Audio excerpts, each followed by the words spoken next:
Okay, that is enough of that. Hello, welcome to Left for Random Talk. This is a show that me and my friend Rev have been working on. Oh shit. I'm here. I forgot to close Warframe. We just do that. Okay, it's closed. Right. So hello, and welcome, ladies and gentlemen, once again to the show for episode 25. Mm-hmm. All right then, I hope everyone's here. I hope everyone's having a good day. I'm also going to be doing something special this time around. I'm actually going to be putting the topic list in the chat so people know what we're talking about this time. Because Nice. apparently that way people won't be confused about stuff. That's freaking. Oh, but I could also do the topic list here. Oh, you're highlighting it. Oh, wait. I've already just gotten it, so. Oh, well, you need to click off so it won't be highlighted anymore. There you go. Yep. I can actually put the topics list in the stream. Oh, we can do that too. All right, let's do that instead. Excuse me. So that way everyone knows what's going on. We had plans to do timestamp things, but then we figured, hey, that's too much work. So we're doing this instead. Yeah. So if people are just joining in, don't know what's going on, it's right there for you. Yes, so this time we should be good to go, hopefully. Also, sorry if I sound different today. I am sick, so just bear with me as I recover. That's all right. All right, then speaking of topics, I need to reopen the list because I forgot to read them off like a dumbass. Awesome. Our topics tonight are Timefall 2, A Great Story in the World, What God Wishes... Whoa. Stop. You're cutting out really bad. How about now? Keep trying to talk. I shouldn't be acting up like this. Okay, there we go. You're good. All right. What I was saying was I'm not sure if we covered this topic or not. So we're going to be talking Timefall 2, a great story and creative world, what God wishes it could be. I'm not sure if we covered this already or not. We didn't. You explained the story to me, but we never talked about it in the show. All right, then we're doing this. Moving on, we have, can robot characters be good characters? Just as good as a character as flesh and blood humans in video games. So this is just kind of a general, let's talk about robots for a bit. Moving on into Rev's reviews. Transformers Lost Light. A good story and a crew that feels like family. Yeet. Titans. Has no idea what a Teen Titans show should be and gets comics wrong. And XCOM 2 Tactical Legacy DLC. An interesting DLC with an interesting premise. And of course we have the 2 monthly things at the end, the Mobile Suit of the Month and the Pokemon of the Month. Yep. As always. And there's the list right there. Mm-hmm. So yeah, let's get right into it. So Titanfall 2. Here we go. I really like Titanfall. Oh, okay, at least that's Titanfall 2. Yes, Titanfall 2 basically realized that, oh shit, we can't create this incredibly creative and amazing world without explaining what the fuck is going on. So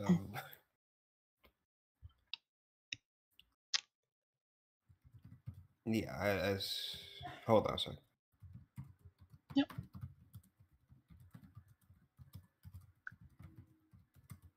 Don't mind me, I am just getting the Halloween title image ready. Sorry. So basically, Titanfall 2's premise is to basically give us a summary or a recap as what's happened. The game takes place after the events of Titanfall 1. And yes, before everyone asks, there was a story in Titanfall 1, but it was told in the background. Basically, like, as you're fighting, you'd get like communications from like the people you worked for, the commanders and stuff like that, and they'd be telling you what's happening in the background. And it was just very much like, am I a part of this world, or am I just one of the extras here? The fuck is going on? It was, I'm gonna be honest, it was a mess of an attempt. I get what they were going for, which was kind of like a merger of gameplay and story happening at the same time, so you felt like an individual. But unfortunately, it failed to do that completely. Now, it would have worked if it was like a single player thing, but because the game was, focused so heavily on multiplayer, everyone was player one. So it didn't feel more, it felt more like you're the random stormtrooper instead of Han Solo. Every single time.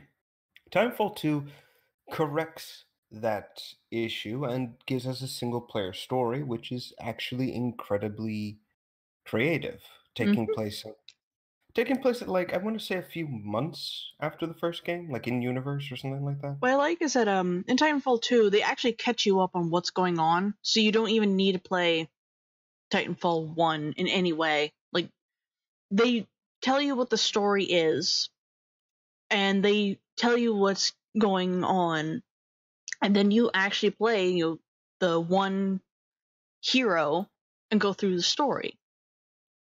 Exactly. And oh god, excuse me. I'm so sorry. My voice is acting like crazy. You don't need to apologize for being sick. I'm sorry that my illness is destroying the show slowly. No, it's not. I'm sitting here eating Cheerios. Anyway. But yeah, basically it gives you a story recap, and it actually gives you a protagonist to control. You play as Pilot Cooper, or Pilot in Training Cooper. And this is actually something I like. You are not the special out the gate. You're just you're beginning to do your training. This is the start of the legacy of the legendary badassery that you will have. And I freaking love that. Yeah, you play as like just a rifleman, a soldier, a foot soldier, essentially. And the Titan pilots are much higher rank than you. They're very unique individuals. And the starting of the game, you're just running through a simulator, learning the game, and like being taught by one of these pilots who sees potential in you, but it would take like years for you to finally reach his level. Yes. And then boom, you're thrown into it. You're a pilot now. Exactly. He even admits that he doesn't expect Cooper to become a pilot so quickly, but not in a dickish way. Yeah. He's just being real with them. Like sometimes you got to be real with your students, even if it hurts. Exactly. As long as you're not being a dick. Exactly. And as you can imagine, it's right. Again, it's the whole thing with the pilots and the foot soldiers is pretty much reminiscent of, like, again, mobile suit pilots and Gundams of that nature. They make it a point of saying that the ground troops just suck, and if you're not a pilot for a mobile suit, you might as well just be like, well, you're cannon fodder. You're probably going to get killed by the first shell. Pretty much. And the beginning, like after you make planetfall, kind of highlights that. You're in a forest with a bunch of soldiers, you're fighting together, and then immediately a lot of the soldiers with you just get decimated by the first Titan or Titans that appear on the battlefield. Hell, you barely survived the encounter yourself. That's actually something I have to praise the game for. A lot of like war-based first-person shooter games, they do a great job of you fighting, but they don't do a good job of really embracing what it is to be in a war. And yes. Titanfall 2 has amazing graphics, amazing sounds, they actually did their research on all the guns, so it sounds so real and acts really real. And you're playing through like the first part of this game, you're surviving your ship being destroyed, and hearing all these other people are panicking to escape and live, and some of them are not succeeding. And you get down on the ground, and it's like you really are in a war zone. It's terrifying. Adrenaline, it gives you a whole bunch of adrenaline, like, oh my god, I am in a war here. This is not just a game right now. And so far, you're the only one that survives just because you're underneath a rock. Exactly. Not only that, but it's like the game makes a point to basically admit that you barely made it out of there. This could have been anybody else had they been standing in your spot. And Richter is like Richter is like a German character, or Russian, one of the German. Yeah, no, German. He's German. Yeah, took me a second. I had to remember one of his phrases. When he's scouring the corpses, he comes so close to finding you. And like seeing how he is when he's like taking stuff off the corpses, it's creepy, it's terrifying. And they never tell you what he's taking, though. That's the weird thing. He's taking their medals. Oh, then never mind. He's taking anything shiny off of a soldier and keeping it for himself, either as trophies or as just something to let you know, hey, I've killed a lot of people. Yeah, trophies more like it. Mm-hmm. I actually thought it was ears for a second because there was a moment in the intro where he is kind of like just stabbing at the side of the head, and for a second I was like, okay, here's an ear collector. That's not creepy at all. But no. No, it's when he like spits at it, wipes it on his fur coat, and looks at it. Then you realize, oh, it's something made of metal. Probably dog tags then. Yeah. Which, honestly, I mean, I don't have much of an issue with that. It's like, yeah, you killed this guy by right. You get to collect your trophy. It's just, there's a time and a place for everything. And at that moment, it's clearly not the time. Well, here's the thing. A dog tag to a soldier is very, very, very important. It's not just like two little bits of metal that dangle off your neck. It's not only a way of letting your family know, hey, I'm alive, or hey, I'm dead. It also kind of gives them like insurance benefits when the military returns the dog tags, so your family is taken care of. But at the same time, it's a sign of you have gone through hell and back, and you've come back either a changed person or the same person just reawakened. It is, I guess you see like a rite of passage to have dog tags. Like if Bill was here, we would be talking nonstop about it. True. Still, to be frank, you know, the game does a good job of showing you the Apex as well, which they're the mercenary crew that basically are being hired to hunt the militia. You know, and we get a good look at them. We get a good look at the beginning, their personality and everything, but we don't see much, you know. And of course, after they leave, you meet up with BT, the mech, after Captain Lastimosa dies, unfortunately, which we all kind of saw that coming. It's kind of a trope at this point. The mentor character never lives past a few moments. Yeah. Like, let's be honest, that's not really a spoiler. Like, as soon as I say, you know, there's a Titan pilot teaching you, your first thought is, oh, that guy's gonna die. Exactly. Again, and of course someone would say, oh, that's fine. Like, I admit that him dying is all right for the story, and yet by that same breath, someone's probably going to say, oh, but you think Alec Ryder dying in Mass Effect Andromeda is so crappy, yada, yada. Yeah, that's because you don't spend any time with the guy. Thank you for your input, Ostrich. We're not talking about that right now. No, what do you say? Robot good guy in video games, Cade 6 from Destiny.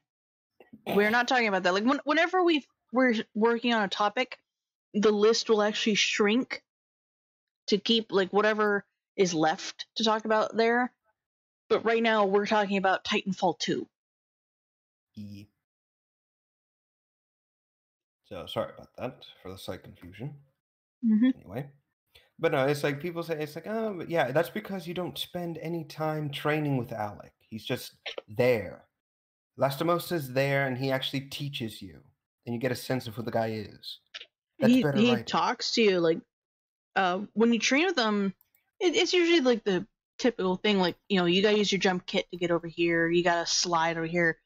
But he also talks to you and gives you bits of lore. Like Yeah. in the simulation, you're in this beautiful planet. He's telling you, I grew up in a place like this. This is why we are fighting the enemy, so we're not in a world made of metal and smoke. Exactly. And that's something Titanfall 2 captures quite well. In fact, I'm just going to show this while we're at it. What it does extremely well is the places you go to. The environments feel alive. And you actually feel it's like, yeah, I could probably set up a house here if I wanted to. But I probably As don't. people who know how the game ends, nope. Exactly. It's like, and there goes the beachfront property. Fuck. Oh well, there goes my summer home. But then again, Exactly. like with the wildlife, I still doubt it. Oh, actually, funnily enough, they explain why, ironically in Timefall 1, why the wildlife has become such an issue. And unfortunately, this is a thing Titanfall 2 kind of drops, which is unfortunate. I mean, drops the ball on, and that is apparently the wildlife all has you know how shriekers in Tremors have the sensory organ, right? Heat sensor, yeah. Yeah, well, basically, all the animals on this planet have evolved a similar thing, except they're more susceptible to radio waves. So the IMC created towers to keep the animals at bay. Then the militia destroyed those towers, and, well, now they're running around being a nuisance. So, yeah, Another in a thing, sense. like Go ahead.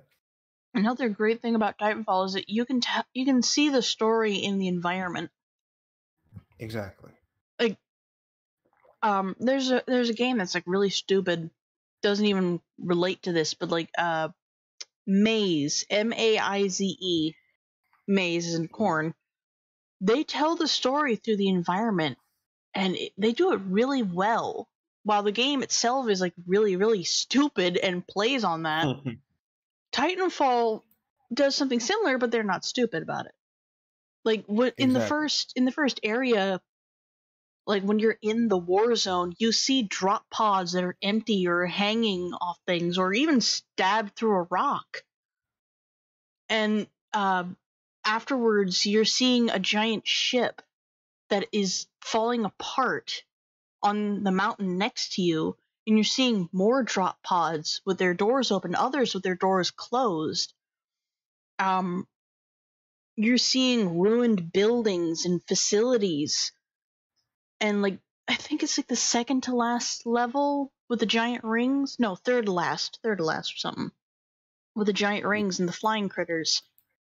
Everything there is decayed, like I Am Legend style decayed. It's overgrown. It's rotting. Yeah, there's vegetation and just things And everywhere. any corpse of a human looks like it's been there for a long time. Yeah, it's been pecked at and just removed, things of that nature. And there goes the The detergent remote. bottle. Oh, okay, then I thought it was the remote for a second. It's like, and there it goes again. No, we got the new. Shut up. We got a new washer in today, and this is like the second load is running for the day. I'm sorry. That moment when it fell again or whatever fell, I thought it was like, and there's the remote that time. It's like God said, "Shut up! You don't know what you're talking about." I'll throw shit everywhere, but no. Anyway. So as you progress through the game, you encounter more of the story, and you actually develop a partnership with your Titan BT, Mm-hmm.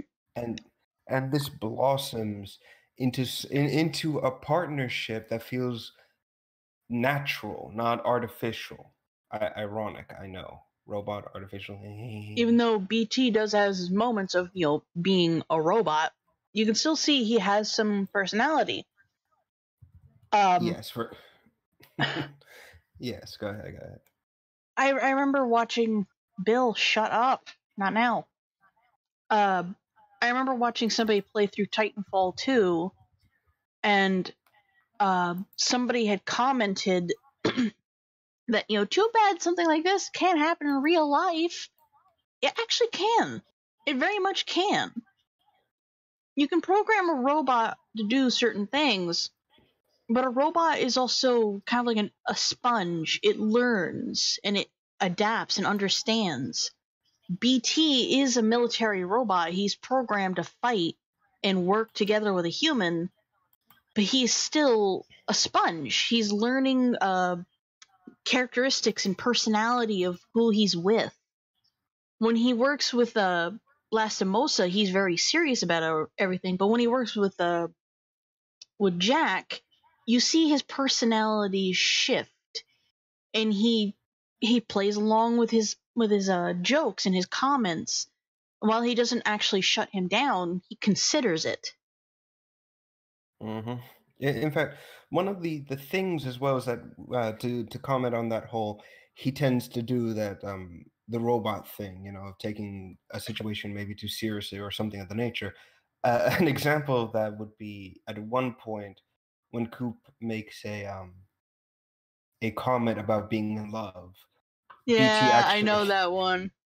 Yeah, BT actually calculates what love is, respect, mutual attraction, yada yada yada, and he says, "I am 95% in love." When I watched I Am Rithian play Titanfall 2, I've watched like 2 people play this game on repeat. When I watched Rithian play it, he had Cooper say, "I'm not going to leave you," as in he's not going to leave BT behind.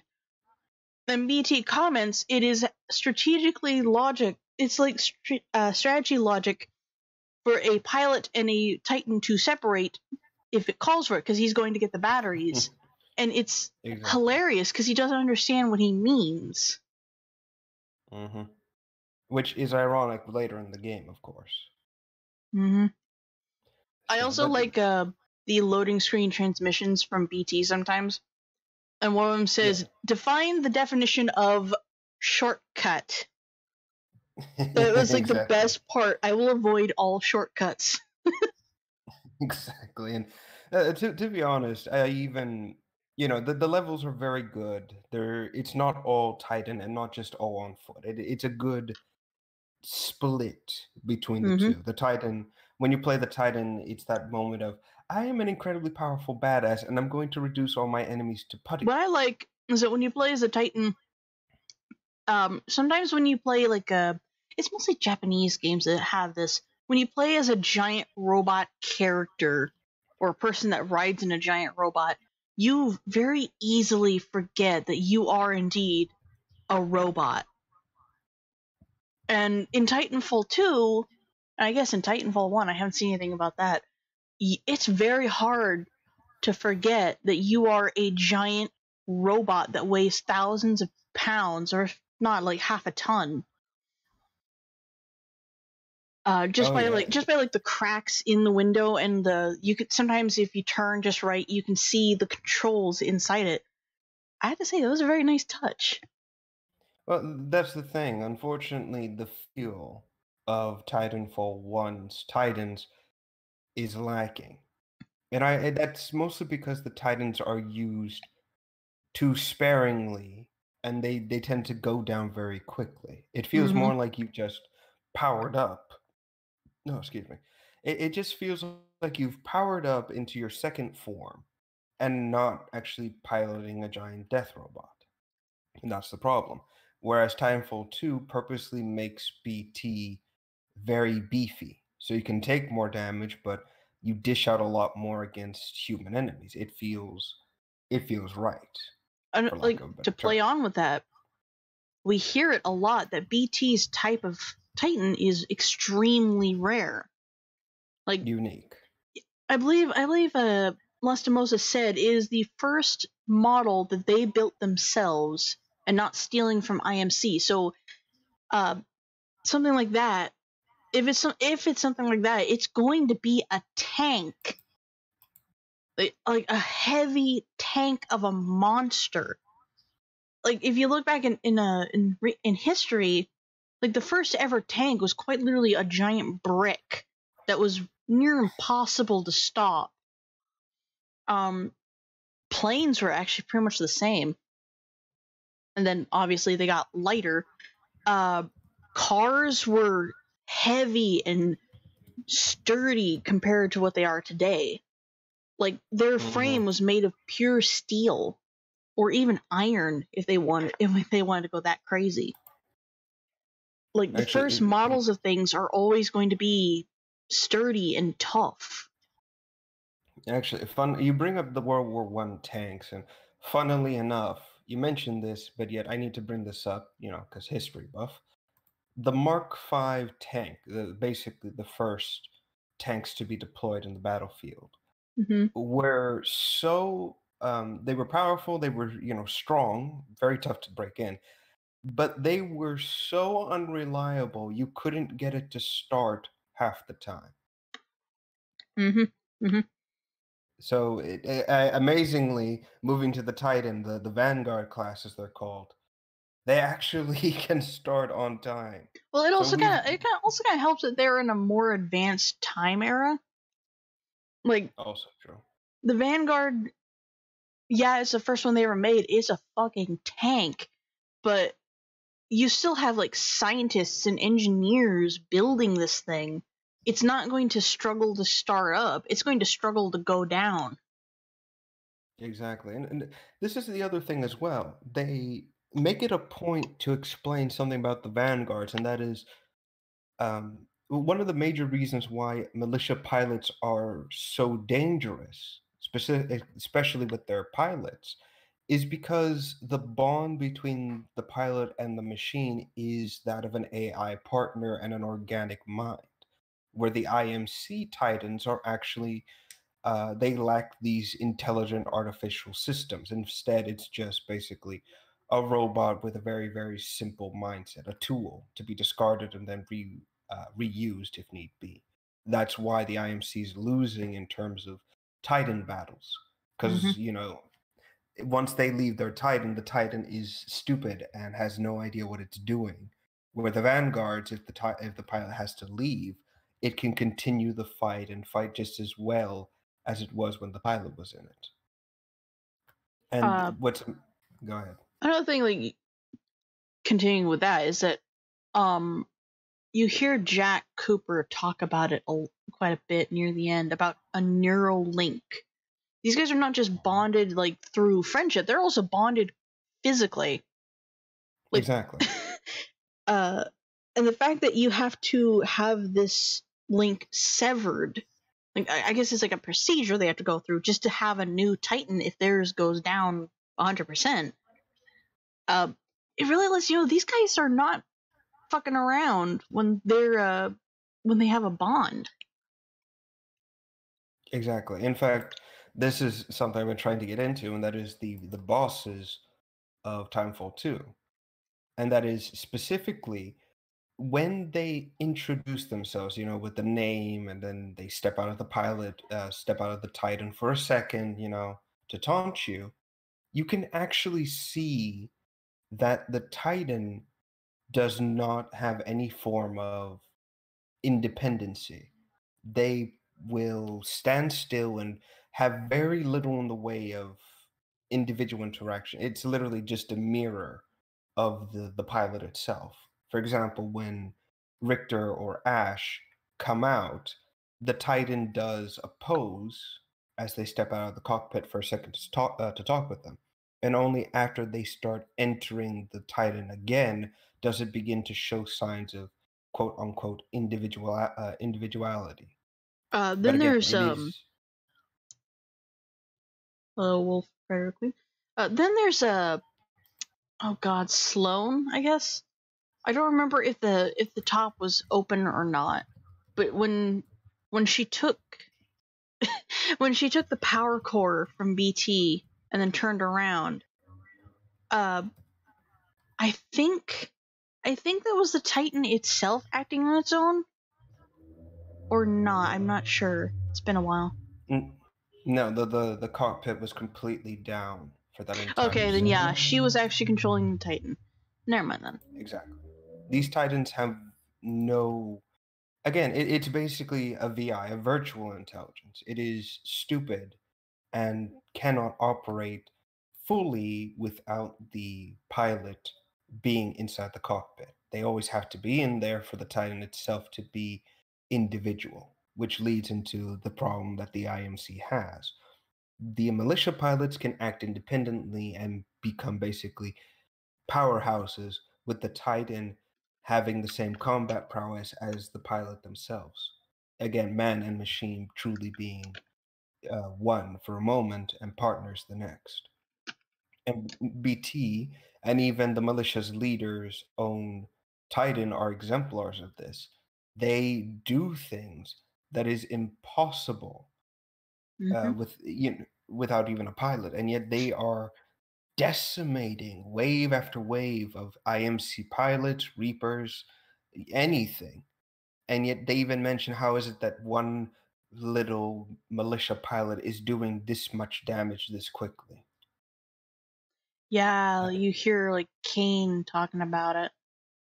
Yeah, Kane is a perfect example of this, where when he in fact, let me see if I can find an Like image of him. when he's talking to you over the PA or even over the radio, you can hear like IMC think like saying, "There's a Vanguard here. I think it might be militia," and he tells him like, "All Vanguards are militia, you idiot."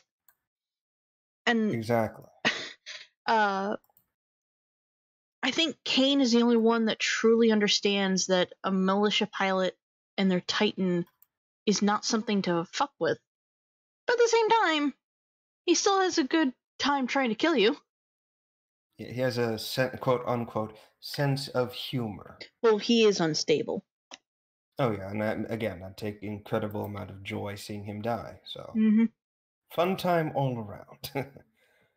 But anyway, in fact, this image that kind of exemplars this as well. He's standing there basically being, "Woo, look at me," but the Titan is just basically just standing there like, "Yeah, I'm just here, waiting for you to sit back down." Mm-hmm. And it even goes to show that these guys. The other thing I want to mention as well is that Apex as a whole is an interesting group, and it's pretty clear that these guys aren't like IMC or even bought by Bliss, their leader. It is literally these are the best of the best, and he's come to offer them jobs, and it's telling. It really is. Like the thing with their Titans being pretty much exactly like IMC, stupid. I'm hearing this, I'm thinking these guys have to be really, really good to be a threat to militia pilots as they are. Oh yeah, then it goes to show. For example, Ash is Mm-hmm. actually the robot girl. Believe it or not, she's not a machine. She's not an AI. It turns out she's something called a phase pilot. These are individuals who sacrifice their bodies and get their minds put inside mechanical forms. And it's heavily implied that Ash was a very capable pilot, someone very well off with the IMC, even. Yet she chose this because she just preferred uh, a more stable body. She was very You a actually mechanical. hear this the IMC calling her a simulation robot. Yeah. Sorry. But the point still stands. It's clear she's capable of more than just what you would expect. And the Mm-hmm. fact is that, again, it exemplars that she and the other members of Apex are very dangerous and should be considered as much as well. Yeah, That I've noticed said, that the hardest fights have been against Ash and oh god, what's his name? The one that flies. Viper. Viper, yeah. Those are the hardest fights. Yes, in fact, it's even stated, or most basically pretty much figured this one out as well.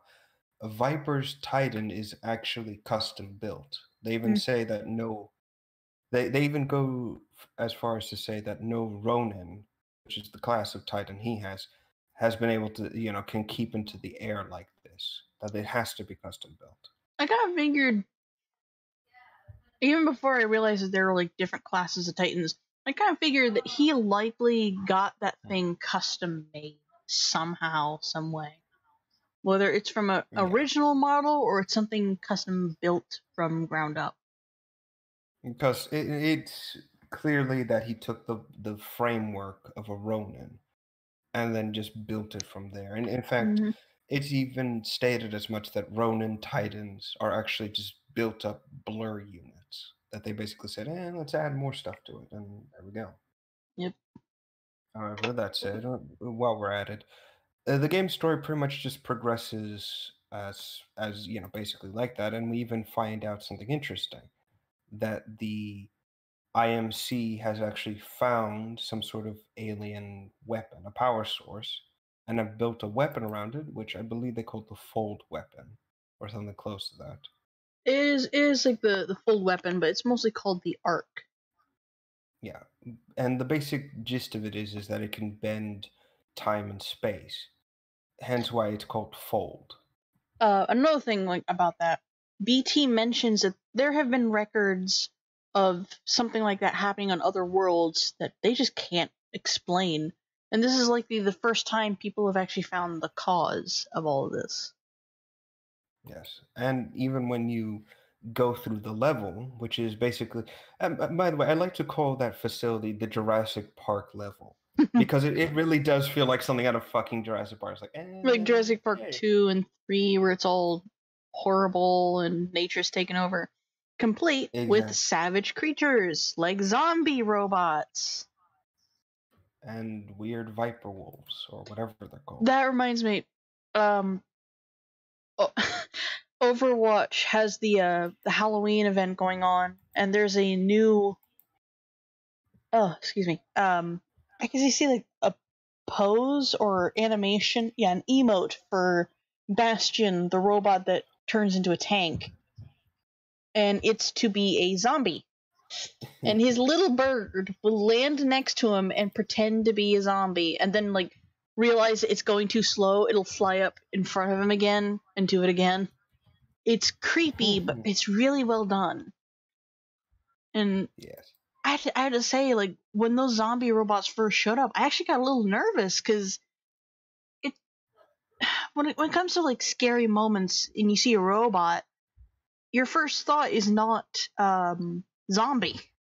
Your first thought is, oh no, it's a robot programmed to kill me, or in the case of Five Nights at Freddy's, it's haunted. In this case, it is quite literally a zombie robot whose AI or systems have rotted so bad from either the decay, the energy from the fold weapon, and the state of the building around it that its functions are just so muddled and degraded. It has to act like this, and it doesn't really have a purpose. exactly. And honestly, the even then, like I said, with the facility and everything else in the icing building, another thing I actually enjoy about Timefall 2, specifically when you reach the folding weapon base, is that they give you the ability to travel back in time. It like this is where it leads into my whole why what excuse me, why Call of Duty wishes it could be it could be like Timefall 2. And that's because if it was Call of Duty, that area, that moment when you can travel back and forth in time would be completely out of control. It would be context sensitive moments where you could then jump into that point and then jump in, basically all that. No, they Mm-hmm. give you full control of that, and you can do whatever the fuck you want. You don't want to fight people? Okay, just wait, go into the future when they don't exist, walk behind them, and just leave. Or you want to take them out and plan how to avoid an ambush, you do the same. There, done deal. It's amazing. I loved it. every second of it. Even the big station where you try to rebuild or bring the communication tower back online, it was very well done. A big open area where you're just jumping around, getting things. It was perfect. And of course, the big push to take the folding weapon, the biggest high highlight of the entire game. Basically a Normandy-esque siege on the IMC's fueling station. It was, and in fact, I'm just gonna give this to you so you can do what you have to there, with the screen. It was brilliant. And for once, you're not alone charging this thing. There are friendly titans running with you with the goal of breaching this wall and breaking in. Hell, you even see other. It isn't just you as the only Vanguard. There are other Vanguard pilots running with you. They just have like different loadouts to you. Yeah, or different colorization. And it's brilliant because you're thinking in the back of your mind, okay, they could barely handle me in one. They are screwed. Yeah, like here's the thing that I like. When you first run into two friendly pilots, depending how you play, they will actually reach the end of the game with you. And I noticed that like the second time I watched the game, the two friendly pilots outside of the the sludge area. I don't remember what it's called, like the waste station, something like that. Yeah, pretty much. Like those two friendly pilots, if they die, they're not going to show up during this big siege. They're going to be replaced with like two different pilots. Exactly. But and if they survive, which they normally do, they're there with you. They make it to the end of the game. yeah, and that's brilliant because it feels like you're actually part of a very not super strict military, and it feels right, Mm-hmm.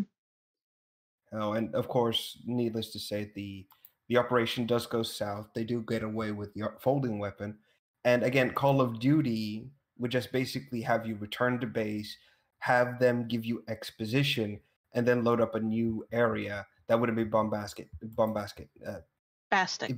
Bombastic. No, you basically are told to get onto the transports that we used to get here. We're going after them.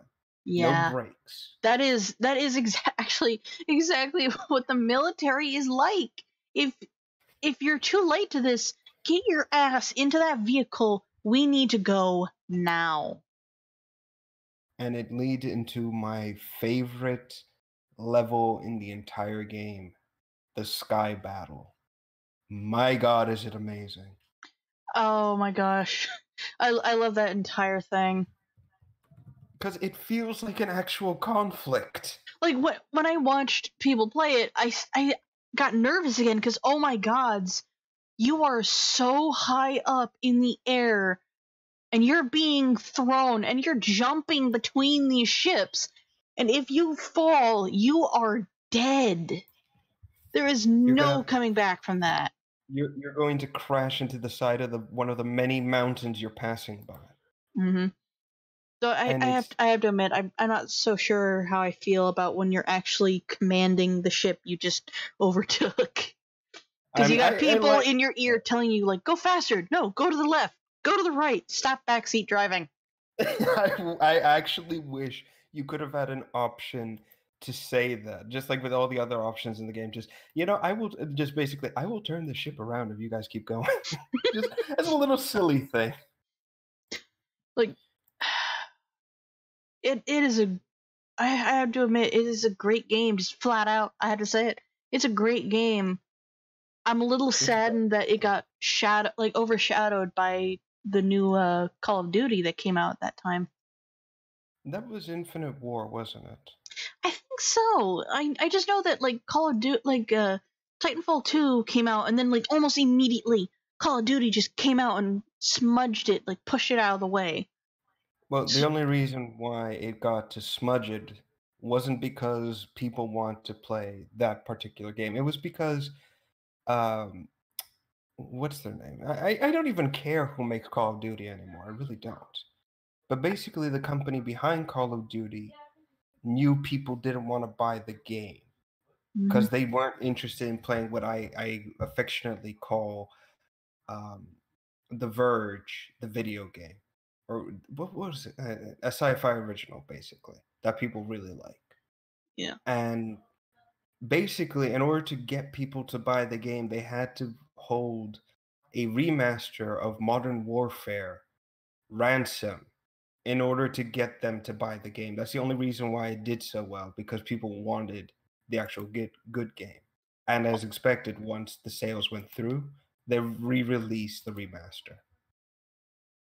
Also, like I remember hearing a good number of people that left the Call of Duty people made Titanfall. Oh yeah, it's I think that's the another same reason. group. Like, okay, these people who abandoned this amazing game, no, have just released a game that is actually really good. Let's release our shitty game that's actually accurate to hide it so nobody else will know.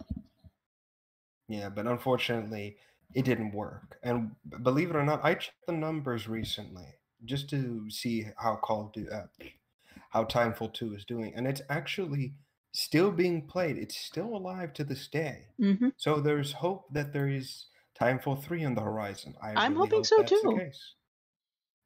And this is the other thing I need to bring up. Unfortunately, Timeful 2 does end with BT biting the bullet. It was very sad, and I actually felt like, no, my friend.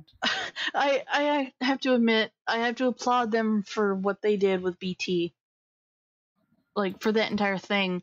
When you play games like this and you have a partner, uh, they usually have these moments where the partner dies and then they spontaneously come back and they're with you for the rest of your life. In this, they don't do that. Like he Yep, dies, but then you remember he's a robot.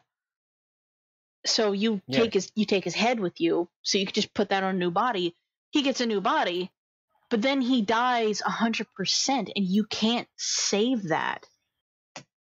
exactly. And that's actually something I loved. It's the idea that um, these Vanguard Titans, they can have the head unit removed, the eye unit taken out, which is like it houses the AI itself, and then put back into a new body. I love that. It felt right. It felt natural, you know. And this is a clever way to make you feel for the robot, because they almost die, but you can bring them back. It's like, oh, this is fine. But once, no, excuse me, once he passes away permanently, it's like you actually feel that emptiness. He was there from beginning to pretty much the end, and you're like, I don't know if I can, have another Vanguard like him. Probably won't. Cooper even says it like, it's gonna feel weird to have a new Titan, but I think I prefer the old one. Yeah, Uh, and you feel that. I noticed this, and this like I'm kind of taking this from a person who's a majority of my family is military, and I learned some of the stuff about military from them. Uh, I think BT's type is like the most perfect thing ever. Like, granted, yeah, he can still die, but from a standpoint of like, this is your partner and you need to survive and stuff like that, he is the perfect thing for a soldier. His head is not just like housing his memory and his personality and just him himself. It is also a kit, a very special kit. The Seer kit. Yeah. When you're in the military, you are not just trained to fight, you are trained to survive, to last as long as you can.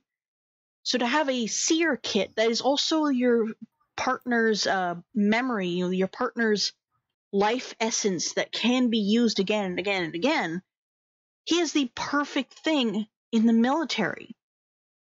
Like, if that was in real day life, my gods, like, Soldiers would last so much longer. Wars would be won so much easier because of this. That's the only way I can describe it. Like, in the Seer kit, you get a knife, and you get a gun that has bullets that home in on your enemies. But all in all, it's not meant for you to, like, stick around in a battlefield and keep fighting. It's meant for you to survive and escape for as long as you can until you can be rescued. And it even has a tracking unit in it.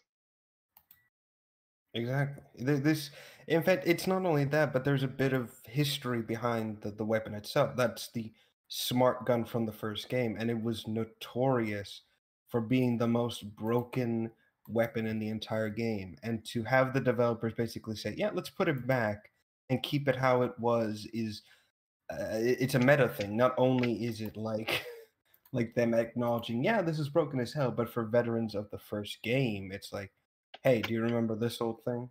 And you feel like, yeah, this works. I'm happy with this. It's wonderful. It really is. Survival, evasion, resistance, escape kit. Yep, that's what it's called. I've noticed this, like, a lot of Vanguard, like a lot of Titans for the militia have this kit. All of them have it. And then you look at IMC, they don't. Yeah. And like, when you hear the speeches from the IMC leader, you kind of understand why. They have zero care for their soldiers who are going into battle. Because as like the main guy was saying, like, you know, the loss of human life can be replaced by reproduction. The loss of life is perfectly okay, something like that. Like, he's basically trying to justify genocide. Exactly. And you see it in the soldiers. They really do not care. If the soldier dies, no one's going to care. So they don't have seer kits. They are quite literally fodder, cannon fodder. And nobody's going to miss them.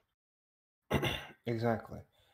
And it's a horrifying thing, really, because as you see the as you fight them, you kind of come to realize that, yeah, they are not set or prepared to fight against you. And it's pretty freaking obvious by that token. In fact, in Timefall 1, again, when you play the IMC or the militia, you find out that the IMC is actually planning on replacing the large majority of their military forces. I say military, it's more security, if anything. But they plan on replacing a large portion of their forces with the Spectre units. These are robots that have the same intelligence as a basic Titan, but are more lethal due to their smaller frame. Basically, And as they explained in the power station, they curl up as like a turtle to protect them from any damage. Exactly, and you see the IMC using more and more machines against the militia. For example, the aforementioned Spectre, the Stalkers, the Ticks, and of course the Reapers. These are all units designed specifically to take out um, ground forces and hinder Titans, but they do not have a unit specifically to fight against Titans, and I believe that's because they're worried that if they create an intelligent Titan like that, it would likely turn on the IMC.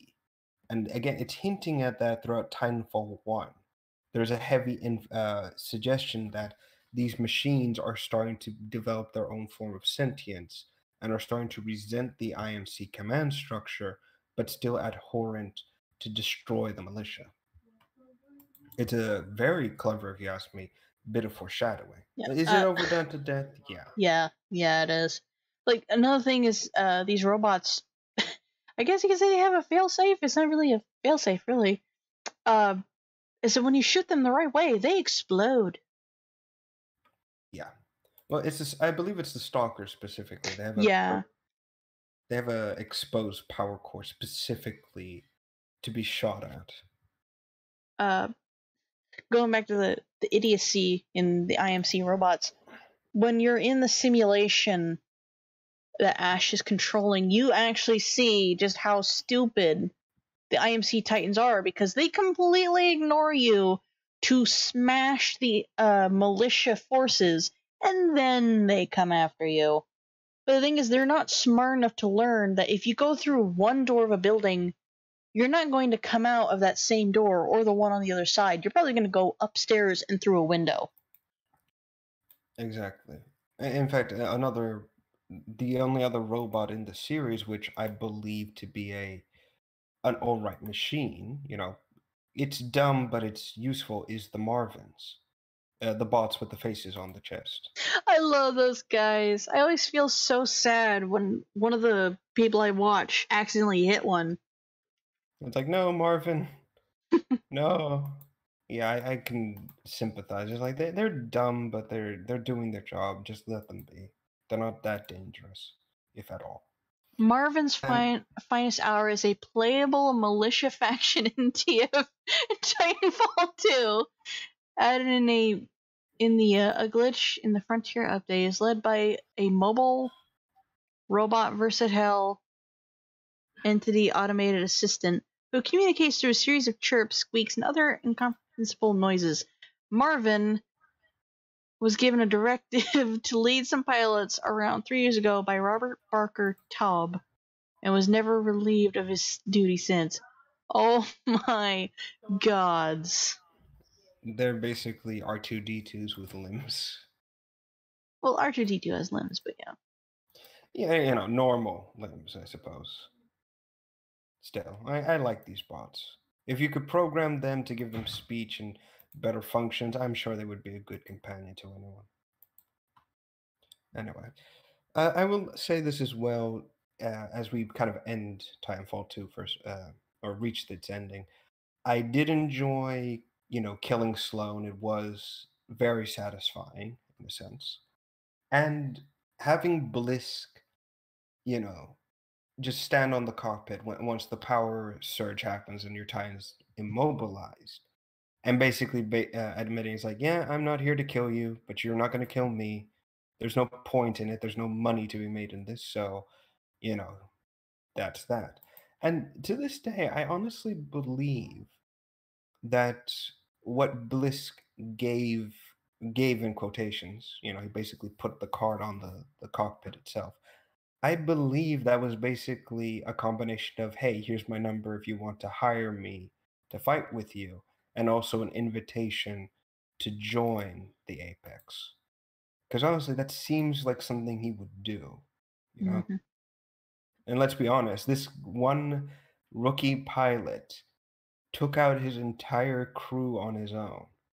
That's saying something. Yeah. I like it when they do that in games.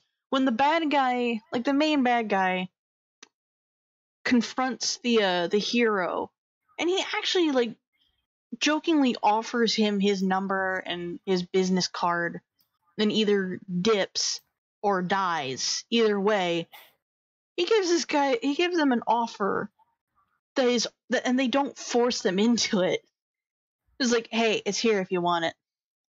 Exactly. It was brilliant, and I do hope to see Blisk in the sequel. Even if we have to kill him or fight him or whatever, I'm happy to have him.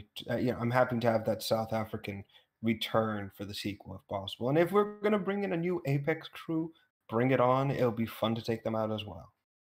Or at least see Overall, what they look like.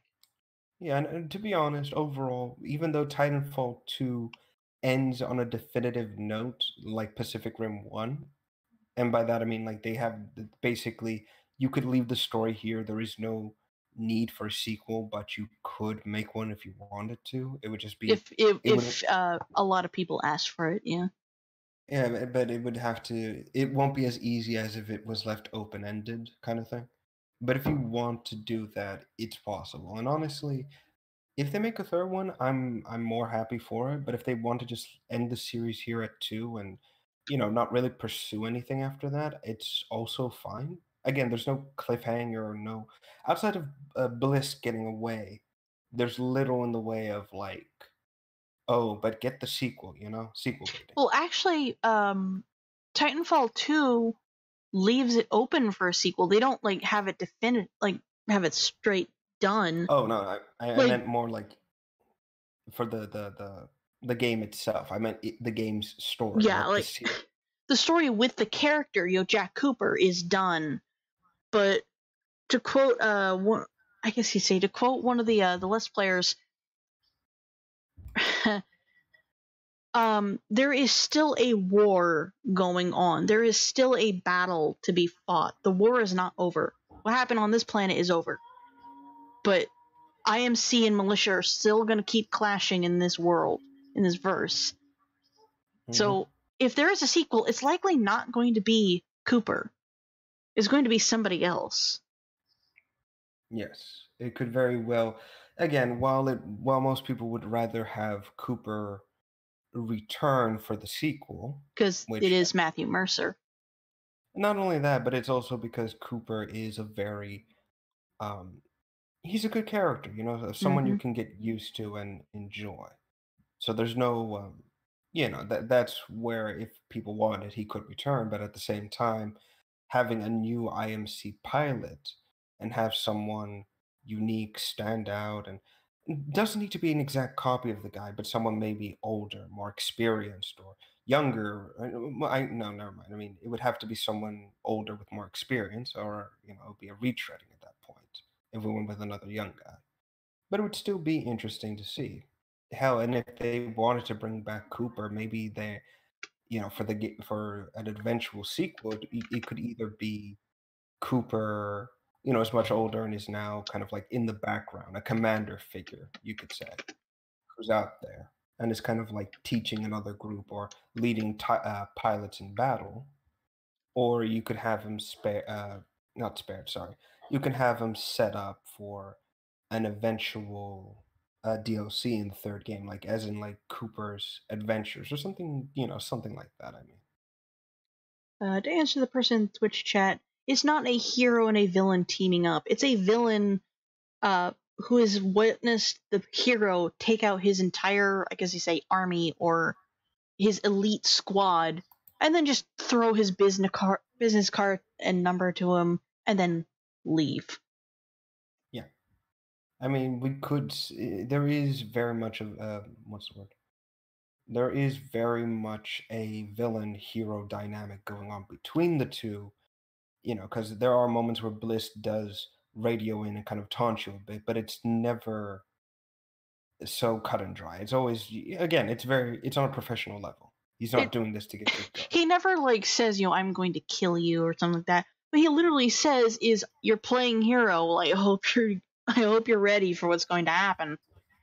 And Exactly. like another hero, not hero moment is when the IMC leader demands that he kills the pilot, and like Bliss looks at him and says, "That is not in my contract. Goodbye," and he leaves. Exactly, a contract that actually is already finished. Mm-hmm. Even the two, the IMC leader and Bliss basically acknowledges. He even just says, "Just take your money and go." The contract's finished, and expecting him to take out Cooper after everything's said and done was pretty stupid, especially for a businessman. Mm-hmm. Actually, I would have, if he really wanted Bliss to take out Cooper, he should have just said, I'm willing to pay you an additional fee if you take him out, or just bargain at that point. Would have been smart. That would be smarter. Yep. But again, this is why this is why his army is failing, and the militia is still going strong. Yep. Anyway, let's see. We have been talking about this for an entire hour. Wow. Are we ready to move on to the next topic? Yeah, we are. So again, this is I guess you could say an extension into this, and that is, can robot characters be good characters like a flesh and blood human in video games? I say yes. Yeah, we've kind of like talked about BT and proven that with him at least, he's the perfect example of a what's the word? of a humanized robotic character, and Mm. it's very obvious. Now, that kind of leads us into other machines as well, and that is, uh, other video game robotic characters. Like Clank from Ratchet and Clank. Yeah, and others like, for example, to use this as an example, Legion from Mass Effect, or um, actually, ironically, even though I badmouthed Call of Duty Advanced Warfare, it actually has a robot character in it who is actually really well written and is actually funny, and you feel a little sympathy towards it. I believe he was like Cade, or not Cade, but some other name like that. And the moment you meet him in that game, when one of your teammates asks, "Are you actually an artificial intelligence?" and all that thing, he takes the piss out of her for a second and says, "No, ma'am, I'm actually a brain, farmer's brain put inside a metal machine." And she's like, "Holy shit, really?" And he's like, "No, but I got you going, didn't I?" It's pretty clever if you ask me. It's like, "Oh, you motherfucker." I don't remember the game. I just remember it was like Xbox era, like first Xbox, PS2 and GameCube era. And my Mhm. my ex was showing me it. It was just like a little demo that you couldn't even leave the first two rooms. But there were like these two robots sitting there, and they're a shop. And when you deny shopping there, the bigger one will flip you off. I just don't remember the name of the game. Uh, Mm, it sounds. Wait, was the smaller one kind of roundish with a weird face?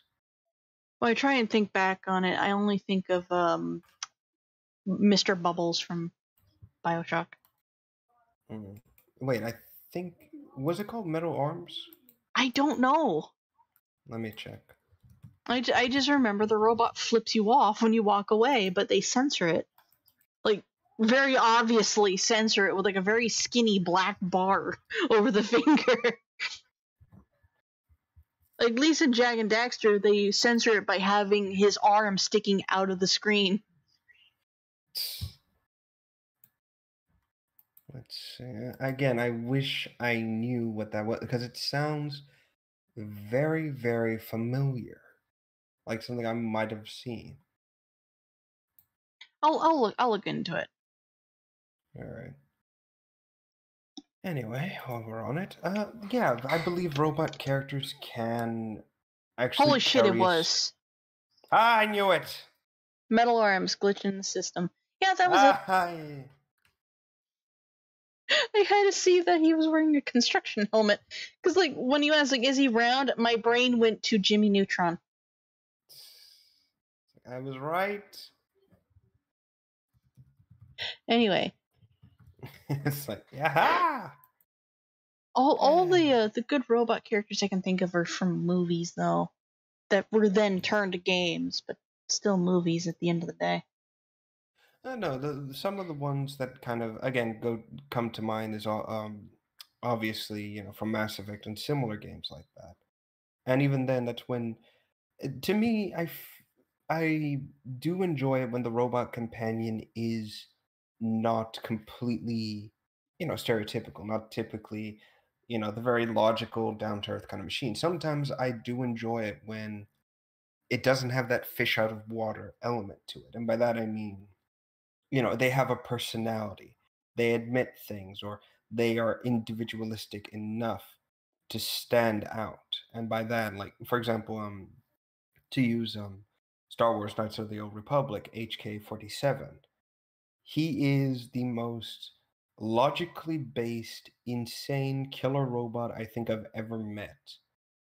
And by that I mean he constantly, much like Elcor from Mass Effect, he will state what he intends to do, or what he intends to say. So, like, statement, observation, yada yada yada, Mm-hmm. and then he'll proceed to explain things. For example, when he is tasked to translate for Jawa, he says, "There are two possible translations that I have come to. One is this Jawa's asking us to help him with the local Tuscan Raider problem, or he's asking us to butcher his entire family. That might be wishful thinking on my part, though. Oh my Or even, gosh. or even when he talks to the main character, he even mentions that the following. He says, "Back when you were, teaching, being a master to your apprentice, I once accidentally referred to him as meat bag. However, you were so amused by that phrase that you programmed me to call every organic meat bag on site." Oh, And it is it's quite like it's like Dr. Nefarious trying to think of like a clever way of calling organics, but say he just calls them the squishies. exactly, and it's amazing. HK is always, because of his constant statements and very, very blunt personality, he stands out as someone you enjoy and someone you feel sympathy towards. In fact, even there is a moment where it's possible for you in the original game to upgrade his personality matrix and make him more normal, in quotations. Unfortunately, it's entirely possible for you to botch the entire process, leading to him having a depressed personality, or at worst, his vocabulary can get screwed up when an electrical fire occurs. It's like it's saying the following. It's like, "Rude alert, rude alert! An electrical fire has knocked out my voice recognition software. Many Wurlitzers are missing from my database. Abandoned shop. This is not a daffodil. I repeat, this is not a daffodil." It's so stupid, but it's brilliant. And of course, they obviously, the guys behind Star Wars, when they made sequels to that game, they brought him back in each instance. And even when he's being mass produced into the HK50 series, he even talks to you, says he doesn't like it, and says, "Imagine you're the worst Jedi in the galaxy. You're terrible with a lightsaber and you can't even use the Force. Now imagine someone cloning you. The clones are 10 times worse. That is what I'm feeling right now." And Oh of my god. course, and of course, what I've enjoyed is that when they did bring him back for um, the MMO. Actually, let me see if I can find a few gifs of this, because it's just so stupid. Now, are we talking about the MMO that Kraken played where they just spammed their voice lines over and over? Yes, Oh gods. Oh it's gods. it's brilliant. So of course they bring in a new model of the HK55, which you can program to be your personal, I suppose, uh, droid. Someone to protect you. And during one of the during one of the missions you can undertake, you task him with exterminating local vermin from the ship, and he takes his job too seriously. We are talking, he's throwing grenades everywhere to get rid of them and chasing them. Even when they leave the ship, it's like, "No, I have to destroy you. Come back so I can destroy you." To the point where it gets so bad that, of course, the quote unquote mother of these vermin finally has enough, and she chases him for a bit before he just says, "You know what, fuck it," and brings out the heavy gun. He's like, "Fuck this shit, I'm done." That's brilliant. Of course, unfortunately, he does die in the game, and it's heartbreaking. He does see you in pain, being attacked by okay, what's the word? By another Force user. You're practically on death's door. He freaks out and shouts, "Self-sacrifice," before throwing himself into the path of Force lightning and dying. It's incredibly sad. It's like, no, why do you have to kill him? I liked him. But yes, it happens. But yeah, I suppose basically what I'm trying to say is that whenever a video game has a mechanical companion, most of the time they can be really well done, and to feel sympathy and emotion towards these oh god, towards these mechanical companions you have, I believe is a normal thing. Because if they're written in a good way, your suspension of disbelief kind of kicks in, and you forget that they are just a machine, that you could probably put back together. Yeah, in a similar way to like with BT and everything.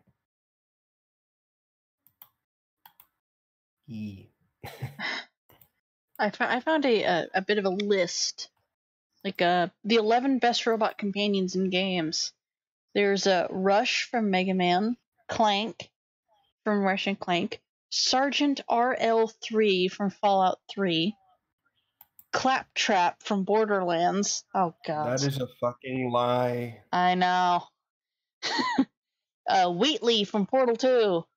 I kind of agree with that Also, one. I kind of agree with like GLaDOS though as a potato. That's better. HK47 is here. Legion, Rob yeah. the Robot from Nintendo, Dog from Half-Life 2, Robo Okay. from Chrono Trigger. I've actually never played Chrono Trigger, so. I don't remember anything of it. I've heard it a lot, but I've never seen it. And a Metal Gear Mark II from Metal Gear Solid 4, Guns of the Patriots. Kinda. I mean, it does have an AI, but it's more of a remote controlled little mech. Mm-hmm. But like the list says, like Legion is by far the most useful of all the robots on the list. I don't Well, know. Clank can turn into a jet and he can grow giant. it's more to do with the fact that what's the word? He has an It entire army behind him. no. It's more that Legion in Mass Effect 1 and 2, he is a companion and someone you can directly command to assist you. So it's more to do with that than it's with everybody else, really. Mm. And again, but still, basically, I think we kind of covered the basis all here. Or is there anything else we're forgetting? I guess, like, to sum it up, like, there are really good robot companions that are just as good, if not better, than flesh and blood companions. Like, I've noticed this whenever I play certain games. Human companions are dumb as shit. Like, Oh absolutely yeah. stupid. Left 4 Dead 2 is, like, the best example of it. Like, they're programmed to follow you around, and they only follow, like, if you have another person with you, they only follow like one player instead of splitting up to help them. So you have like 2 AI with you instead of 1. But like when you play a game that has a robot, the robot is really, really smart. It knows what to do. It's not running into a wall while you're being mauled to death. Hey, just screaming. It's like, why aren't you helping me? You shit. my worst moment was a smoker grabbed me and I was dangling in a doorway, and I had like I had Ellis. No, I was playing as Ellis. I had Rochelle, Nick, and Coach pointing up in the air, running in tiny little circles in front of me, not knowing what to do. They were trying to shoot the smoker, who was like on like the roof next door. Yeah, God. You know why I think it is that AI or robot AI companions are smarter than, the typical AIs? I believe that's because um because they're robots and everything, it's more they have basically they have the ability to make them more mechanical in game. You know what I mean? Mm-hmm. And I believe that is the case, honestly, and that's probably why they're better than the typical, hey, NPC that tells you how do you do yada yada yada. Chrono Trigger's art is basically Dragon Ball Z, but the gameplay is like pixel. It's a Legend of Zelda pixel kind of thing. Yeah. I mean, I've It's weird. seen the art. I've known of the game. I've seen the art. It's just I've never sat down and actually said like, you know what, I'm going to do this. Yeah, same. Anyway, I guess that covers everything. Yeah, they're just as good, if Okay. not better, than Flesh and Blood companions. Yes. Now we move into the to the next part, and that is Rev's reviews, which unfortunately we still don't have a jingle for. So fuck. No, I gave up on that so fast. Nah, I'll figure something out. All right, and Rev's reviews this time around is Transformers Lost Light. Have you ever heard of this before? No, I only know of the Uh, Bumblebee movie coming out. well, basically, Lost Light is a comic series that takes place after, basically after the typical Transformers, Decepticons versus Autobot thing. That's basically it. However, the difference is that this is not the same. Um, oh God, it's in the back of my mind. It's not the same story. It's basically been changed up quite a bit. Where basically the Decepticon Rebellion starts up specifically because the upper class of Transformers is abusing the lower class. And Megatron was a miner who basically just took the revolutionary path. I But is kind of prefer actually, that. well, yeah, he's sympathetic. And in the comic, not Lost Light, in the other comic that predates Lost Light 1, he basically snaps when a senator from Cybertron has basically come here and said to all the miners, yeah, we're going to fire you now and replace you with actual robots. And then you're going to be put somewhere else, which is probably going to be worse conditions than what you're already dealing with. But hey, who cares? We don't care about you, kind of thing. So he snaps. A riot, one of the miners tries to incite a riot. The miner gets brutally beaten to a pulp in front of everyone, and he snaps. He just jumps up and smashes a guy's head in, kind of snaps.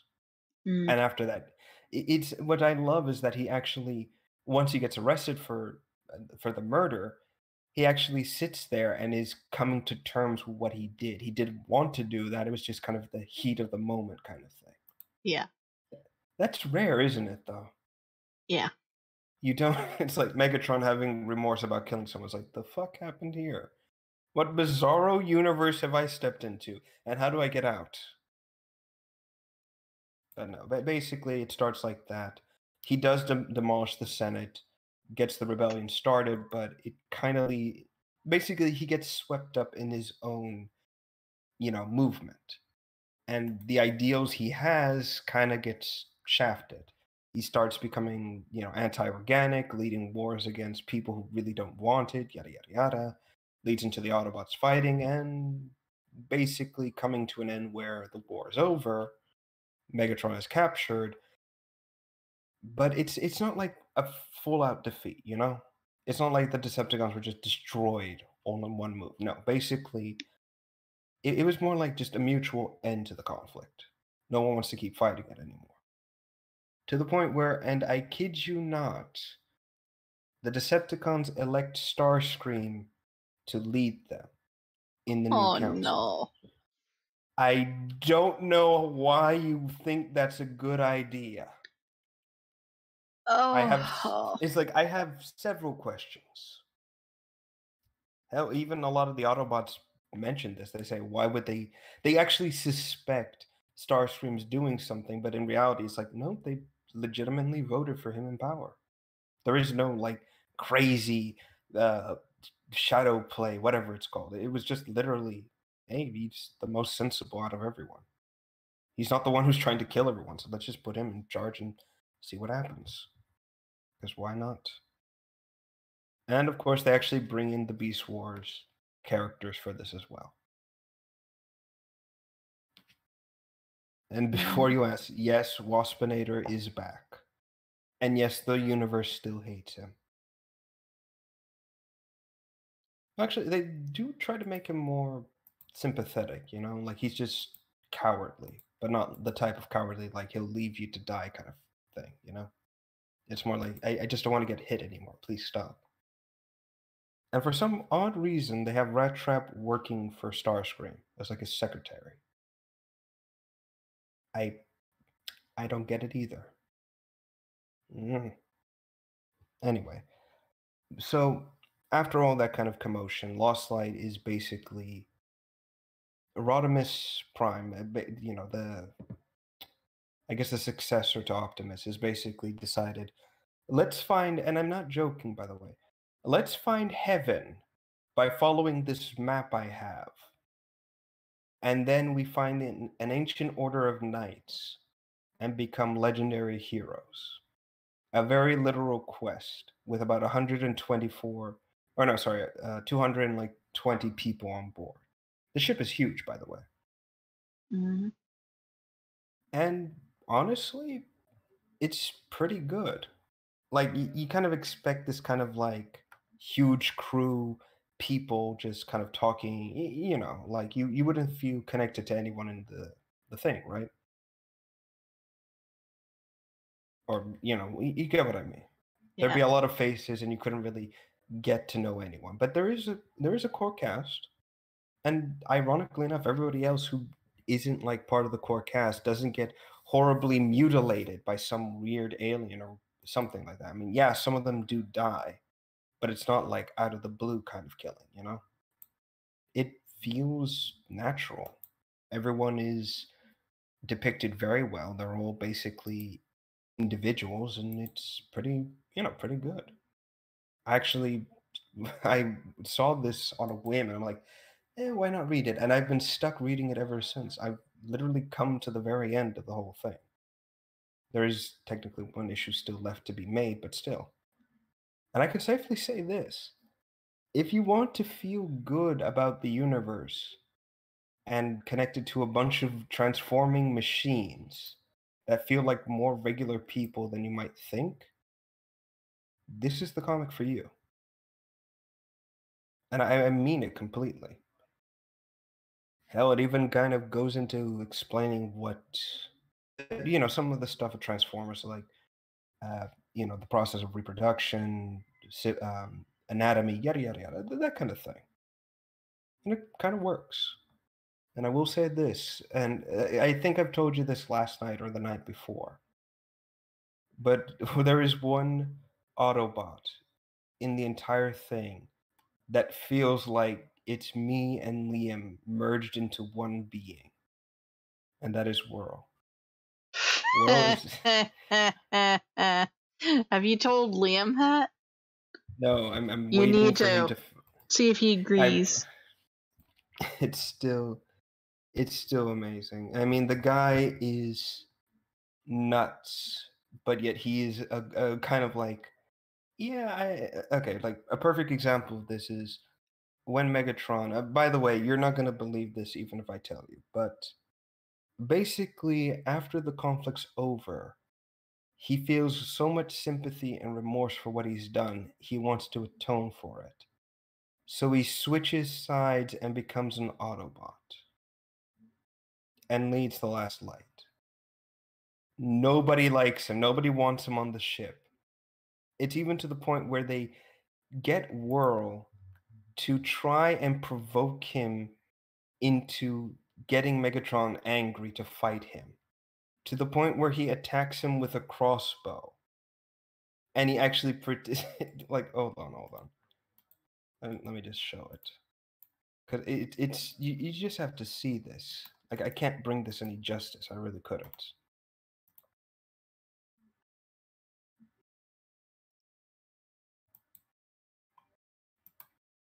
Again, pay attention to his... Look at his right arm.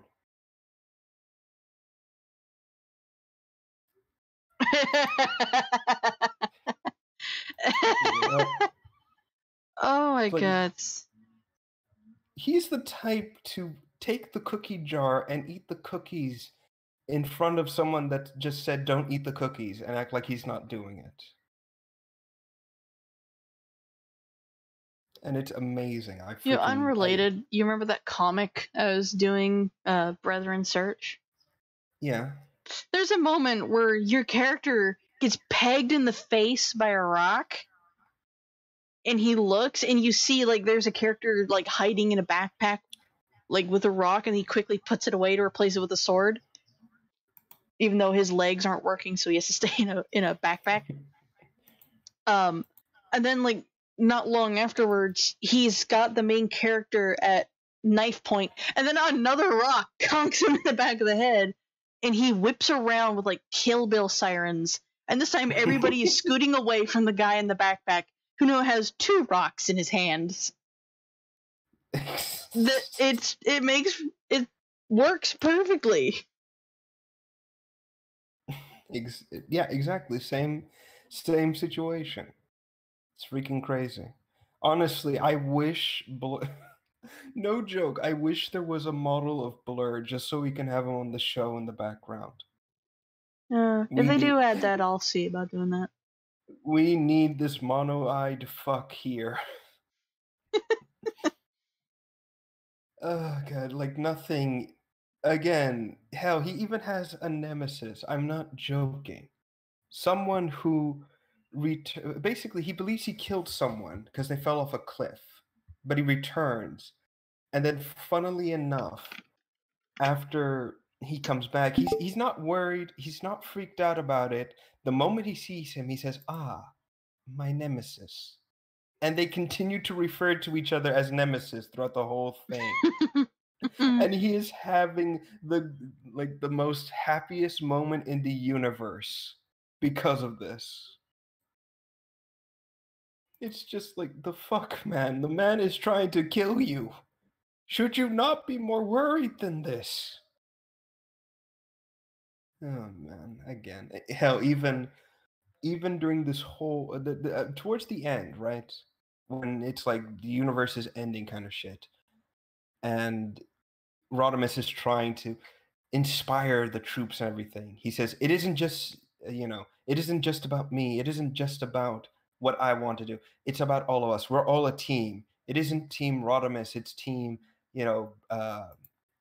Brainwave, yada yada. He names all the names, and then he even says, "Hell, it's even Team Whirl." And the whole time after that, he just keeps repeating it to himself, like, Team Whirl. Yes. It's so stupid, but it's brilliant. He's just so happy to actually have something after himself. It's freaking hilarious.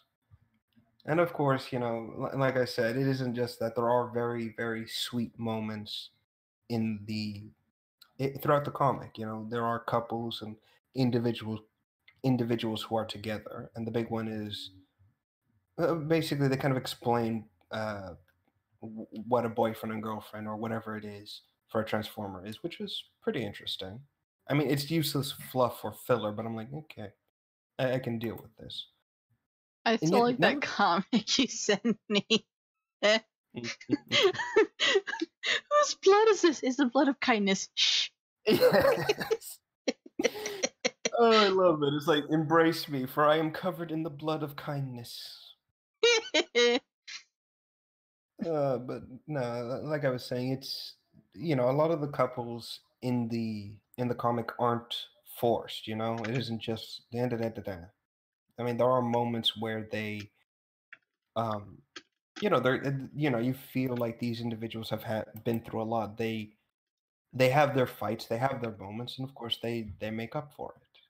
It's pretty, it is actually pretty impactful. And yeah, maybe I'm a sucker for romance, all right? But there were moments where I did cheer and was quite happy when 2 of the bots would reunite, or if one of them died and was brought back by some weird method or anything else have you. I was like, you know what, I'm happy. I'm pleased by this. But of course, it's just, yeah, okay, like I said, just call me whatever you want to call me. It's freaking true. And if everyone has a problem with that, you can all bite me. There is actually like a good number of pairings in that comic. I've seen like clips of it, of 2 male machines though. I thought that was cute. Yeah, basically, this is the thing. Like, people will say, "Oh, they're gay and everything." It's like don't reproduce. I knew it. I fucking knew it. Anytime we do this show, he pops in right at the midway point or right at the end. It's like clockwork. Bad luck, Char. It's because I sent him like the scenario that you have about Whirl. It's like, yeah, Motherfucker. so Rev thinks you and him are a fusion of this guy shows blood of happiness. You're Just not the blood. wrong. It is the blood of kindness. Oh god, where did the comic go? Oh, by the way, HH, I figured out what class I was going to go do for the We're- Dulahan. We're doing a podcast right now. Oh, I know. Oh, there it is. I'll tell you what it is, James. All right. But no, like I was saying, it's again, these are just a bunch of machines that again reproduce via soul transfer, whatever the fuck it is. So whenever Spark. yeah. So whenever it's like they bring up like, oh, they're a couple and they're an item, yada yada yada, I'm like, okay, that's fine. I don't see the problem. It kind of makes sense. You dipshits. It's like there is no reason to be iffy about it, It's like, okay. Again, if they want to be together about anything and if it's an actual relationship, I'm like, okay, that's fine. If okay, do you guys care for each other? Yes, okay, then good. Is there anything else that, is there more to your character aside from I'm gay for this person? Yes? All right, cool. And half the time that is the case. There's more to it than just, look at me. I'm with this guy because fuck it. Literally. Yes. And again, like I said, it's all... And the comic does kind of bring interesting aspects and, like I said, the relationship or society, everything about that. It's really impressive, and I enjoy it. Now, I'm going to be completely honest here. The comic has actually made me hate, with a burning passion, an entire group of cons. And Oh boy. this has never happened to me. I'm always like, yeah, let's go for it. Decepticons are bye. And typically I'm like, yeah, you know what? I prefer Decepticons because fuck it, it's cooler, right? I actually have a Decepticons t-shirt, so I'm for the Decepticons as well. Just depends which versions. Yeah, but there is an entire... Apparently, Megatron had issues with loyalty amongst the ranks. People would go rogue or do their own thing, yada, yada, yada. So he created, and I kid you not, a group called the Decepticon Justice Division, or the DGD. These guys are, 6 of them. And they are the most cruel individuals I've ever met, to the point where I hate them to no end. If you do anything that violates the Decepticon code, or you do anything that is viewed as distasteful or whatever else have you, they'll hunt you down and they'll torture you before you die. And by that I mean they quite literally remove a guy's brain module and put it in his mouth. And when he wakes up, they expect him to chew it. Of course, he doesn't, but still. They are disgusting. And you know me, you know my whole shtick. Mm-hmm. So me saying this about a group and just talking with nothing but pure vile and viscera towards them says a lot. Yeah. Like, I want to make them suffer. I want to melt them down and turn them into chairs that are still alive, just so I can hurt them. Just so much rage. The only one amongst them is a mini-con called Nickel, a medic, who actually admits they go too far and leaves them. She is the only one out of these, 1, 2, 3, 4, 5, 6 individuals that I'm actually like, you're fine. You're okay. You can go. I won't hurt you. But your friends I'm going to make suffer every second. Because I hate them. It's like, because I hate them. Forget what I remember I was in a conversation with somebody about how a character realized what they had done was wrong and was doing everything they could to make it right. Mhm. And granted, the things they did wrong were absolutely terrible, just downright inhuman. But the Mhm. fact that they are going out of their way to right their wrongs means that they're far better than what people immediately label them to be. Oh yeah. Actually, that's exactly what Megatron wants to do. In fact, there is Lost Light introduces a character called the Necrobot, and basically his thing is that he goes throughout the galaxy and he marks down everyone who's died. He creates a statue, or his whole planet, his whole world is covered in statues, which are holographic. And whenever a bot dies, he turns off the statue and marks them as deceased. He doesn't pick sides. And if they're dying, he gives them a few moments of peace, tries to comfort them in their last moments. He truly is sympathetic. Hell, he even plants flowers around their statues. But these are not for people who've missed them or anything. No, these are people they kill, indirectly or directly. And each, statue has a a group of flowers around it. Sometimes it's a large amount, sometimes it's not a lot. Megatron's statue is surrounded by an entire ocean of blue flowers. And when he sees it, when he sees all these lives, he's um, basically Taken. ended. Yeah. It destroys him. He basically kneels and realizes all this time, he knows that what he was doing in the beginning was right, but he let it go too far. And now properly seeing the mess he's created, properly seeing the results of his actions, it's too much. Yeah. And it's at that moment he actually renounces violence entirely. He doesn't want to hurt anyone anymore.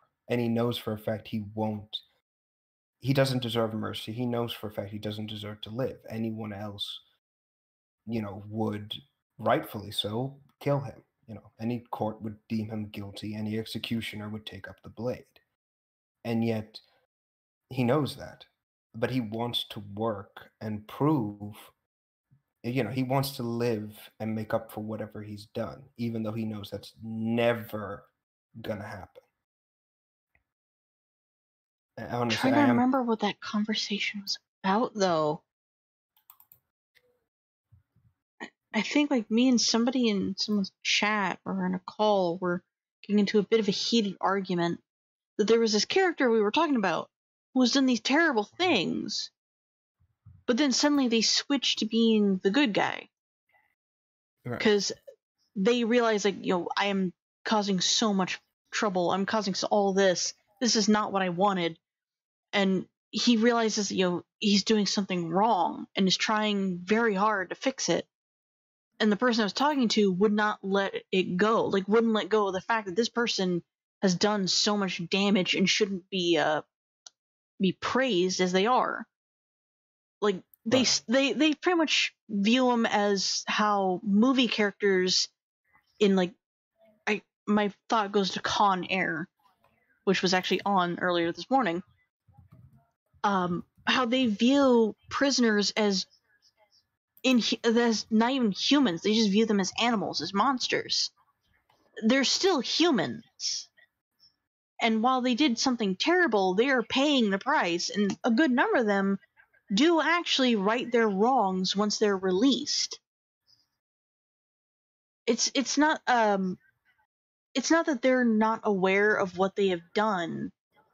It's that they are aware of what they could do to fix it, what they could do to at least right some wrongs about it. Exactly. And honestly, Basically, it is the living are not done with you. That's Mhm. basically what it stems down to. And honestly, and again, I actually got into a similar talk with Obed, believe it or not. I was on more side of I understand what he's doing. I get what he's, basically he's come to that point where he just can't go on living, ignoring what he's done and pretending that it was all justified. Of course, he's like, no, he should be dead. We should just kill him. A monster like that, who's filled literal graveyard, shouldn't be permitted to keep walking and breathing. And I understood his point of view. And again, it's the same thing. I don't fault anyone who wants to do that. There is no, you won't hear me say Megatron did nothing wrong. You'll never hear me say that. No, no. But at the same token, he wants to do something. He wants to stand trial. He wants to stand up for what he did, which he knows is wrong, and at the very least, put something right. It's been literal billions of years of war. He wants it to end. He wants to stop making this. He just wants to stop it. And truth be told, he has the right to attempt it. It's up to the others to decide if he's worth forgiving or not. Yep. Of course, even about of course, in the comic, when the DGD, or I keep wanting to say J for some reason. DJ Dick. Yeah. Basically, when they cornered them on the planet. By the way, they have no weapons or anything. They're all betrayed by some dick with no mouth. Yeah, he has no. I'm not joking. What? It's a thing. Okay, you know how Optimus sometimes has that faceplate over his mouth? Yeah, I get what you mean. They're betrayed by somebody who doesn't even have a mouth. Yeah, that's basically it. Of course, the prick is basically, I get why he betrayed them, because they've let Megatron captain the ship or co-captain the ship, and they're acting like nothing's, like they're his friend and everything. I get why he's mad about that. I think it would have been smarter to talk it out and not hash a mutiny and summon a group of butchers to kill people who are basically innocent. Whatever. Still, it's like not the way I would have gone about it, but still. But basically, during the fighting, Megatron just can't go out there. And apparently they say that he's been drinking a form of energy that it weakens him. And the idea is that, so he doesn't, the idea is that he's not at full strength and he's suffering. It turns out that's not the truth. It was a trick, basically, just to get him to be more malleable. He even admits that he's afraid of going back to who he used to be. And when he discovers that the quote unquote medicine wasn't real, and these feelings of, feeling that he might turn again and doesn't want to, was all him. It was always him. There was no medicine that addled his mind, nothing. It was just him from beginning to end. Hell, he's even afraid to put on the fusion cannon again and fight, because he knows the second he gets back into the heat of it, he gets back into the fight and starts killing people once more, it's back down that same road. He knows it.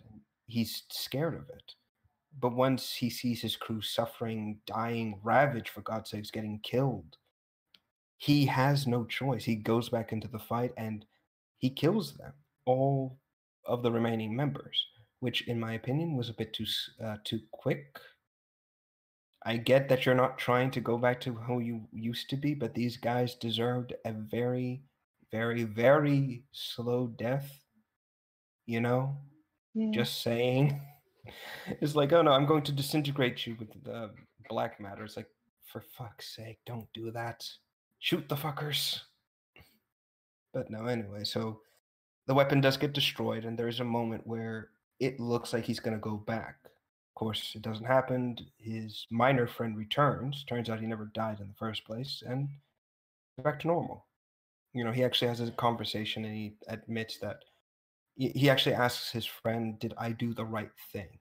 Like, this is the one of the few people he actually trusts, and his moral compass, if you will.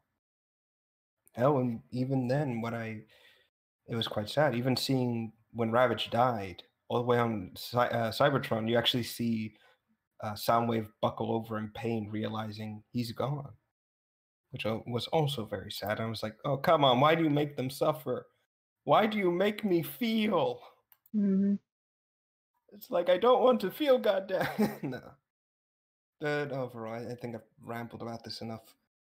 So, if you want to sit down and read a comic book that makes you feel good about the universe, if you're having a hard time, or if you feel like your friends are, shifting apart, or you're afraid that you might lose your friends, sit down, read it a bit, read the comics, get your mind, back to yourself as it is, and come talk to your friends. So honestly, I highly recommend the book.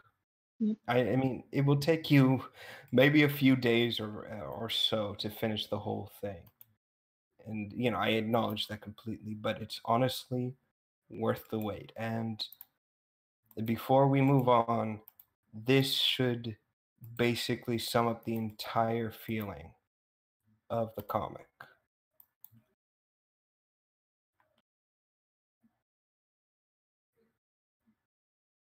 What the fuck? Yeah. Oh my god.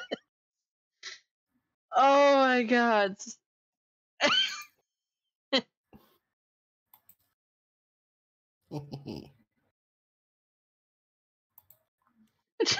like the expression. It's just Prowl's face of the fuck. Also, Ultra Magnus is quite he's quite bored. He's not happy with what's happening. He's like, that is the face of fuck my life. Oh, actually, I almost forgot to mention this as well. Not only is the Last Light's crew. By the way, do you have a link to the artist of this comic? Okay, then it's going away. Yeah, just give me like 5 seconds. I'm pretty sure I could find it. Look at that. It's all just downhill from here. Okay, here it is. I have their Tumblr right here, I believe. Yep, link it to me and I'll put it in the description and in the chat on Twitch. Yes.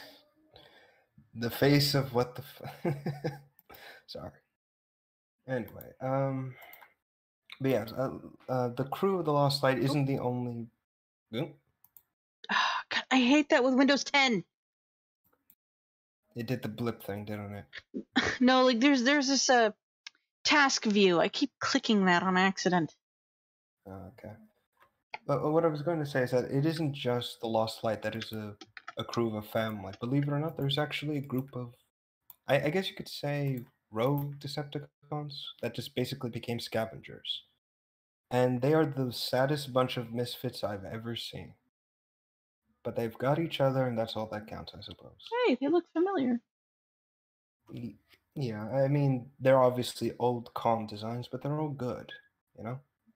One of them turns into a bomb for some reason. Don't ask me why. He just does. But still. I actually enjoyed their stories too. Hell, they even have Grimlock working with them. And even one of them teaches him to kind of speak. Apparently, well, he's suffering from PTSD, so one of them is trying to cope him back into, not suffering all the time. Yeah. Oh, and before I forget as well, I need to bring this up. The comic actually has a moment where Scorponok actually creates, and I kid you not, the first human Cybertronian hybrid. Ah. Hold on, let me find it. Because it's not a horrible looking thing. Don't. It's not that. It's not a cyborg or anything. It's basically a human, but the heart is actually a spark. Let me see if I can find it. Also, yes, she and is a girl, and then interestingly enough, she has one of the worst facial tattoos ever. Hint, hint. Oh boy. I don't like. I get it. I get the whole, prove which side you're a part of by having the badge on the body. But for God's sakes, why did you have to put it on her face? You couldn't put it on her back. No, nothing like that. You had to be that. You had to make her one of those people, the weird fucks, ones that get those tattoos on their faces. Like, oh, look at me, I'm so awesome. Like, no, fuck you. No, there are people there are some face tattoos that actually really work. Well, hers is kind of like, why would you do this? Again, I get what you're going for, but it just why, Also, sorry for the second one being so small.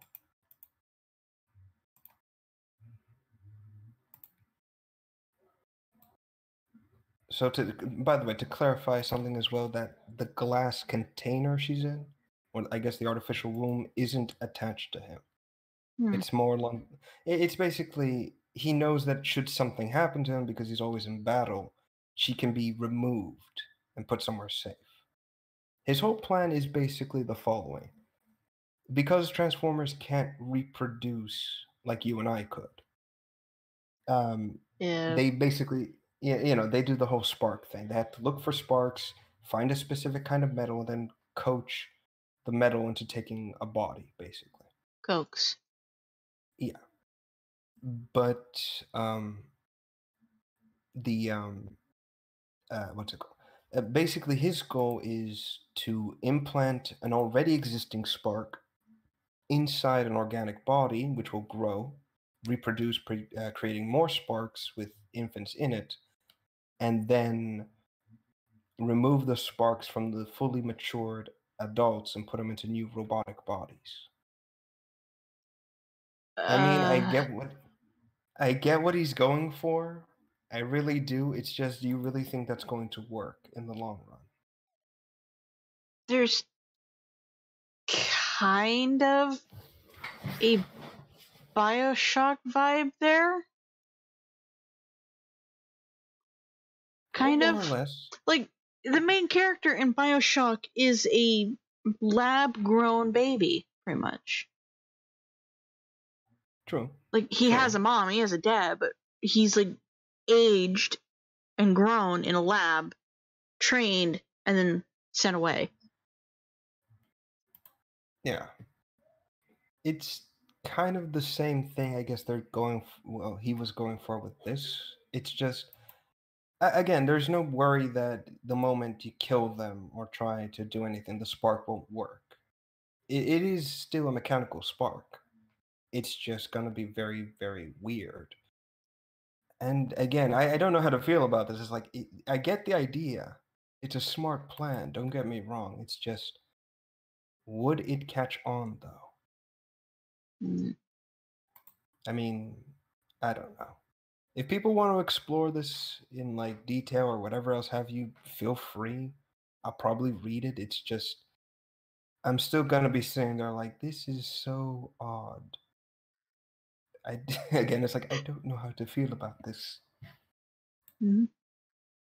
I think we should take a break, or? Yeah, we still have one more topic and then the monthly thing. So, yeah.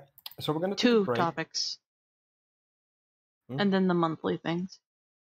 Oh, yeah, 2 topics. I don't know why I didn't count. Oh, you know why I didn't count that? Because I'm trying to repress the idea out of my head. It's already working. All right. So we'll be back in a few minutes. So we'll see you all when we get back.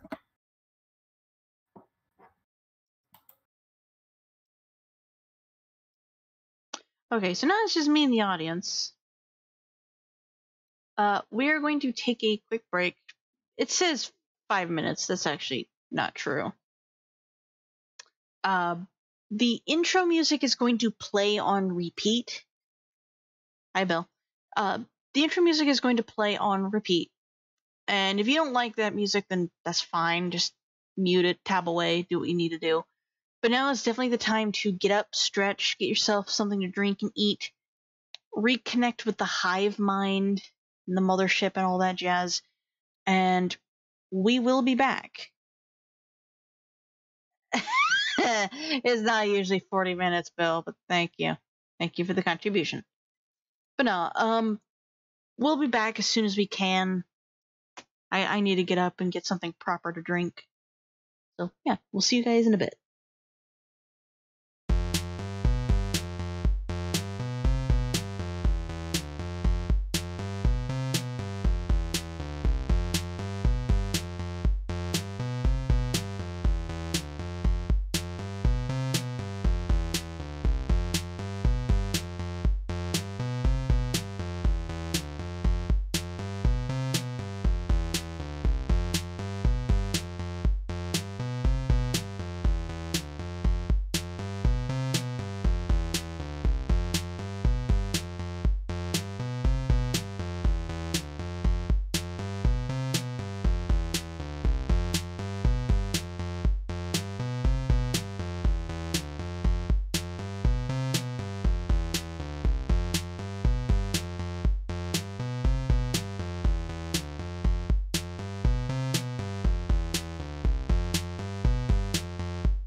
All right, hello. Yep, there we go. Music is done. All right then, and welcome, ladies and gentlemen. We are back. Yay. If you're expecting if you were expecting me to break into song, well, I'm sorry. That's not happening. That's All alright. right This then. is not Disney. Exactly. And let's see. We have 4 topics left for the evening, and then we're done for the night. Yep. Let's move on to the next one, which I believe would be relatively quick. I think. The Teen Don't quote Titans me. show that's coming out. No, it's not even called Teen Titans. It's just Titans. Yeah. So, where to begin? I saw like commercials for it when I was watching TV this morning. Just from the fact that it's a live action Teen Titans, I'm interested in it. But from what I'm guessing, it's not so good. It's basically, let's make this shit up. Or basically, it's let's make something original, in huge quotes, but we know that it's going to suck. So instead, let's sucker the fans into watching this. All while the That's original Teen Titans show is returning. Yes, that's basically all this is. Hmm. Truth be told, I had no interest in seeing Titans, mostly because I don't like live action adaptations of a lot of things. And seeing this seeing this show, it just looks so cringe. And I'm like, no, I'm good. I don't need to see this. Yeah. No, it's not only that, but it turns out, and according to some leaked information, the reason why Robin is here and is trying to form a team is because he's done with Batman's murderous ways.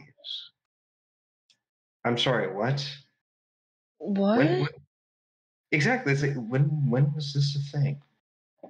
I mean, granted, he has leaned away from let's help this person who has mental illness to more let's beat the crap out of this person with mental illness and be really, really depressed about everything and edgy. Yeah, but at the same time, just hearing this, it's like, okay, that's coming out of left field. Are you not going to address why this is happening? It's just happening. All right. However, that falls flat because in in one of the trailers, Robin straight up kills a guy. What? I'm so confused. Why is so? Let me get this straight. So he's left Batman because Batman has started to kill people. Yet the second he's free from Batman and is here, he's killing people. What? That does not make sense. Am I the only one who's having like? Am I having a stroke or something? Is this what's happening? No, no, it's real. Okay, fuck me. It's like okay, fuck my life. And it gets weirder. So I'm gonna be honest. Like half of the cast looks the part. In quotes here. Robin is well. He's Robin, even though he has a bit of a gut going on. Seriously, for some odd reason, the costume is too like has a weird stomach bulge thing going on. It's, Wow. hitting the donuts there a bit too hard, huh, Rob? That That's or what's it's going similar to the Kuva Guardians where it's just really heavy armor. on. Fear me, for I am Fat Robin. Good, he's slow and easy to beat. No, it's just the armor.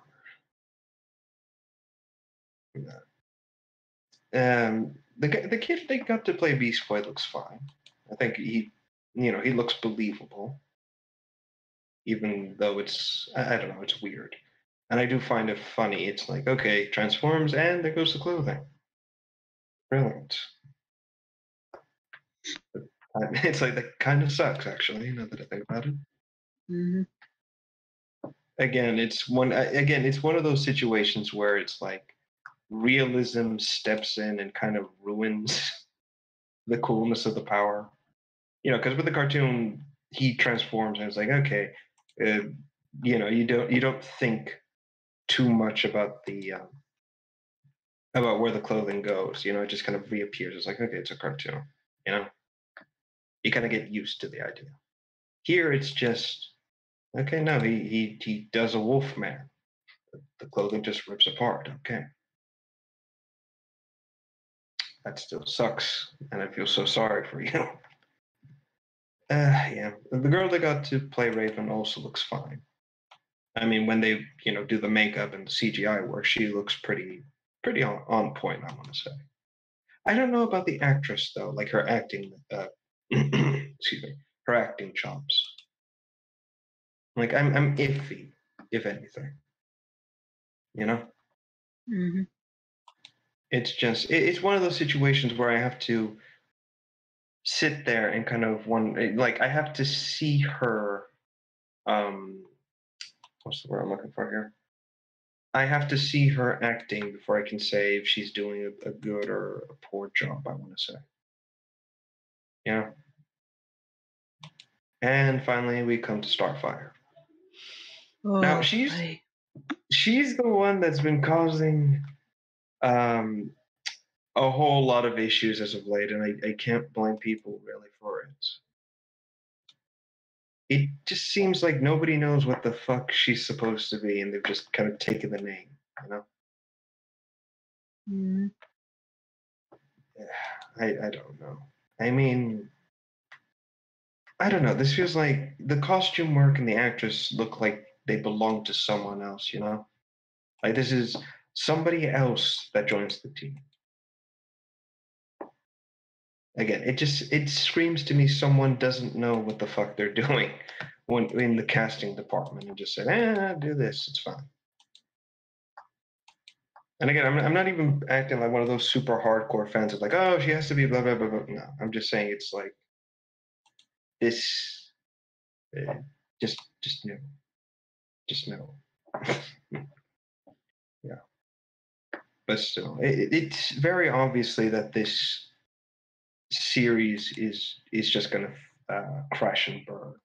And honestly, if you want a good, I guess, modern Teen Titans, I would suggest the animated movies they've been making, the pseudo anime-esque style. Those are actually pretty good. I mean, it still has the adult themes that this show is trying to do, but it's lighthearted enough not to be a total cringe fest, I suppose. If that makes any sense. Yeah, I have to agree with Bill.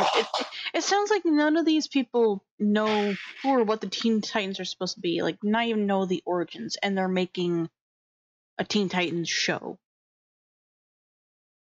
Yeah, it's weird. That's what a lot of people are claiming, and honestly, I believe this was going to be something else. I honestly believe this was going to be some other show around the DC universe with like just a bunch of maybe new or different heroes. I mean, And there's already a instead, cartoon that's technically the Teen Titans, technically, but also not. Where Young it's Justice. yeah. I didn't care for that show. I actually like Young Justice. It's interesting. It's doing a lot of interesting new stuff. So I was like, okay, I can get behind this. It's okay. It's still stupid though. No, I'm kidding.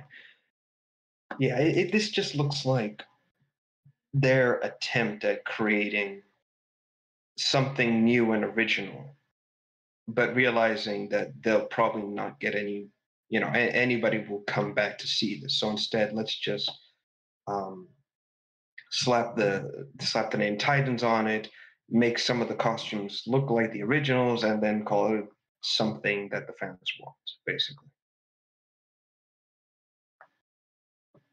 That's what it screams like to me, to be honest. Mm-hmm. And again, I kind of feel sad for Teen Titans fans in general. Yeah. Because you got that aborted fetus of a horrible show, Teen Titans Go, over there doing God knows what that thing's doing. You got those like you and me who actually want a return to the classic series because it was pretty good for the time. It was Serious. really good. Yeah, serious, but also very, it had fun moments. It was good. And then you got those who actually enjoy the anime-esque style DC movies they create that do have the Teen Titans and have them having a more serious approach, but still retaining some of that slight camp to it. And now you're just going to have these people who are basically just going to hate the show uh, out of the gate, and I just can't blame them really. Because my God, look at this show. It looks ugly. I don't know if you heard recently, but like Teen Titans Go had a movie. Yeah. But like the voice actors asked people, if you want the original show to come back, you have to watch this to the end. And there is a teaser that it is coming back. Yeah, that was a slimy move, if you ask me. Yeah. Again, it's the same thing with Call of Duty Infinite holding the remaster of Modern Warfare Ransom. Okay, nobody wants to see our new shitty thing we've created that is taking a shit on everything that the fans and everybody else loved. So instead, let's hold the thing that they actually want for ransom and force them to it. So that way it will look like we're doing the right thing. Mm-hmm. And again, I've got no anger or animosity or like vileness towards the voice actors because again, they're just the voice actors. They're not responsible for any of this shit. Yep. I have hatred and dislike to those who actually created the movie and just basically went, look at that, That's when my anger comes in full swing. Unless I say this, and I'm saying all this, and secretly, what I don't know is that it's actually all been a ploy by the actors. They're the true creators behind this shit. We just don't see it half the time.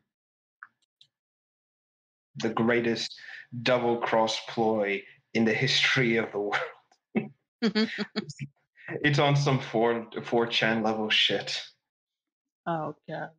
Can I just say I want to say this real quick that I do freaking love 4chan whenever they just decide to do the most autistic things in the universe just to get a rise out of people. Like the time, money, and effort they put into some of this shit is it's hilarious. Again, did you know about one of the many He Will Not Divide Us assaults they've attempted to orchestrate? And by assault, I mean like operations, not actually hitting people. Mm. Oh God, they wanted to get a flag at the Louvre. And so a group of several people tried to infiltrate the Louvre with no plans. None of them knew the others were trying to do anything. And one of them actually attempted to fly a drone with a flamethrower and burn the flag. The drone fell because the flamethrower just kind of dragged it down. And so they attempted to burn the flag by using, and I kid you not, a laser pointer. It is just as stupid as it sounds. Like, we're going to burn it with a laser pointer from a distance. You can actually see in the camera feed the red dot on the flag just moving around so desperately trying to burn it. It's like, motherfucker, you are dumb shit. God, I love the internet sometimes. Yeah. All right, then. All right, I think we've basically covered everything about that, which again isn't much really, since the show is technically kind of just coming out as is. So yeah. All right, then I suppose we should just kind of jump into the last topic before we go into the monthly things, and that is XCOM. So, as everyone knows here, or probably knows, I am the Shia LaBeouf flag bell. So, for everyone who probably knows or doesn't know, I am a huge XCOM fan. Same, but not by much. So recently, the creators of XCOM 2 have released a mini DLC for XCOM 2, which will be free for a limited time. They've actually admitted as much. They're throwing people a bone before they have to charge for it, which I'm okay with. I mean, it's a small, cheap DLC, but I'm okay with it. Yeah. It's called the Tactical Legacy. And basically what it is that this DLC bridges the events between XCOM 1 and XCOM 2. And it kind of explains what happened in between all this. Like, where was Bradley at? How did this all go down? And I did see a bit of it, and it turns out that he actually escaped XCOM HQ sometime after the attack, and just kind of met up with a bunch of survivors, and from there has been trying to regroup with others. And the tactical DLC pack it just has a bunch of like mini stories where Bradley's narrating what happened, and is basically just saying like, okay, here's what happened, this is what went wrong, yada yada yada. So it's a filler between XCOM 1 and XCOM 2. Essentially, it's letting you know, like, this is what this guy has done in the time. It's a total of 7 missions. That's basically it. The other thing that the creators have actually mentioned is that they know that XCOM 1 is very cartoony, and that's kind of led to a disconnect between XCOM 1's cartoony aesthetics and XCOM 2's more realistic looking art style. So what they've actually done is they have taken all the weapons from XCOM 1 and have remodeled them in XCOM 2 to look more aesthetically the same, basically. And honestly, it's a good job. They've actually gone out of their way to try and really make this DLC stand out. Hell, even all the characters are wearing armors that have been revamped for XCOM 2, and they're also very much like banged up, cobbled together, barely hanging onto a thread, which fits the theme of, oh shit, now what, you know? Again, I would be showing a lot of this stuff, except this literally just came out yesterday, and there's so little in the ways of, hey, this is this and this is that.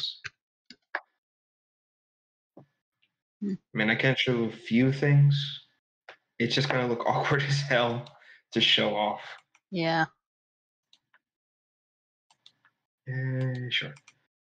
I'm not entirely sure if this DLC follows some events from the XCOM novel they did release, which was Resurrection, which it's not a bad, story. It's just kind of like the fuck, you know? Again, it's another bit of filler, I suppose. And yes, actually, this is a good screenshot. There are some new maps as well, remasters of old XCOM 1 locations and a few new ones. And in one of the maps, they actually have a fishing dock. Oh, God. I remember that. I remember that mission. Well, it turns out that since the aliens have been here a while, and since some of the alien wildlife has kind of taken over, it turns out the chrysalists have been attacking fishes and have been using them as incubators. So exactly, it's just as bad as when you pull out a fish from the ocean after you fished it, and it's got And you check the mouth, and it's got That parasite that replaces the tongue. yeah, in there, and it's like, oh god damn it. Mm. I mean, they're harmless to us. It's just it's gonna hurt like hell to try and eat that. Or if it's anything like, what is it, like river monsters, where he's in the Amazon and they put down a dead fish, and when they pull it up, it is filled with catfish just wiggling around. It's awful. Exactly, and you can imagine just you spend all this time trying to get it, and then you've got alien bugs just crawling out. It's like, oh motherfuckers. Mm. Yes. The pack also comes with I guess we can call it a rush mode or a blitz mode, where basically you pick your team that has the most like maxed out level gear, maxed out level armor, all this stuff basically. Mm. And then you go in wave after wave of just assault missions. And it's just basically just that, fighting increasingly more and more difficult waves of aliens until you eventually win. So yeah. I honestly, for what this DLC is asking for, I think it's it Reasonable. deserves. Yeah, it's reasonable. You know, Mm. there is no you need this to complete the no. It's literally from start to finish it's just a little thing. The only bit of lore that or story that comes with it is just Bradley's mission. His story of what happened between the missions. And after that, I mean, you could look that up anywhere you want, really. Yep. Yeah. So I guess we can say this is a good. For now, since it's free, people should jump on it now, get it while they still have an opportunity. But when it eventually becomes a paid DLC, we can only hope that it's like 99 cents or $1 at most. Yeah. Okay. I don't think. Do you want to add anything else to that? No. Bill's adding a topic for next week right now. Okay. I can actually see it in real time. He's anonymous Ibix, and you're a mink. Why am I the mink? I don't know. It's like, why am I the mink? I'm not even small and fuzzy.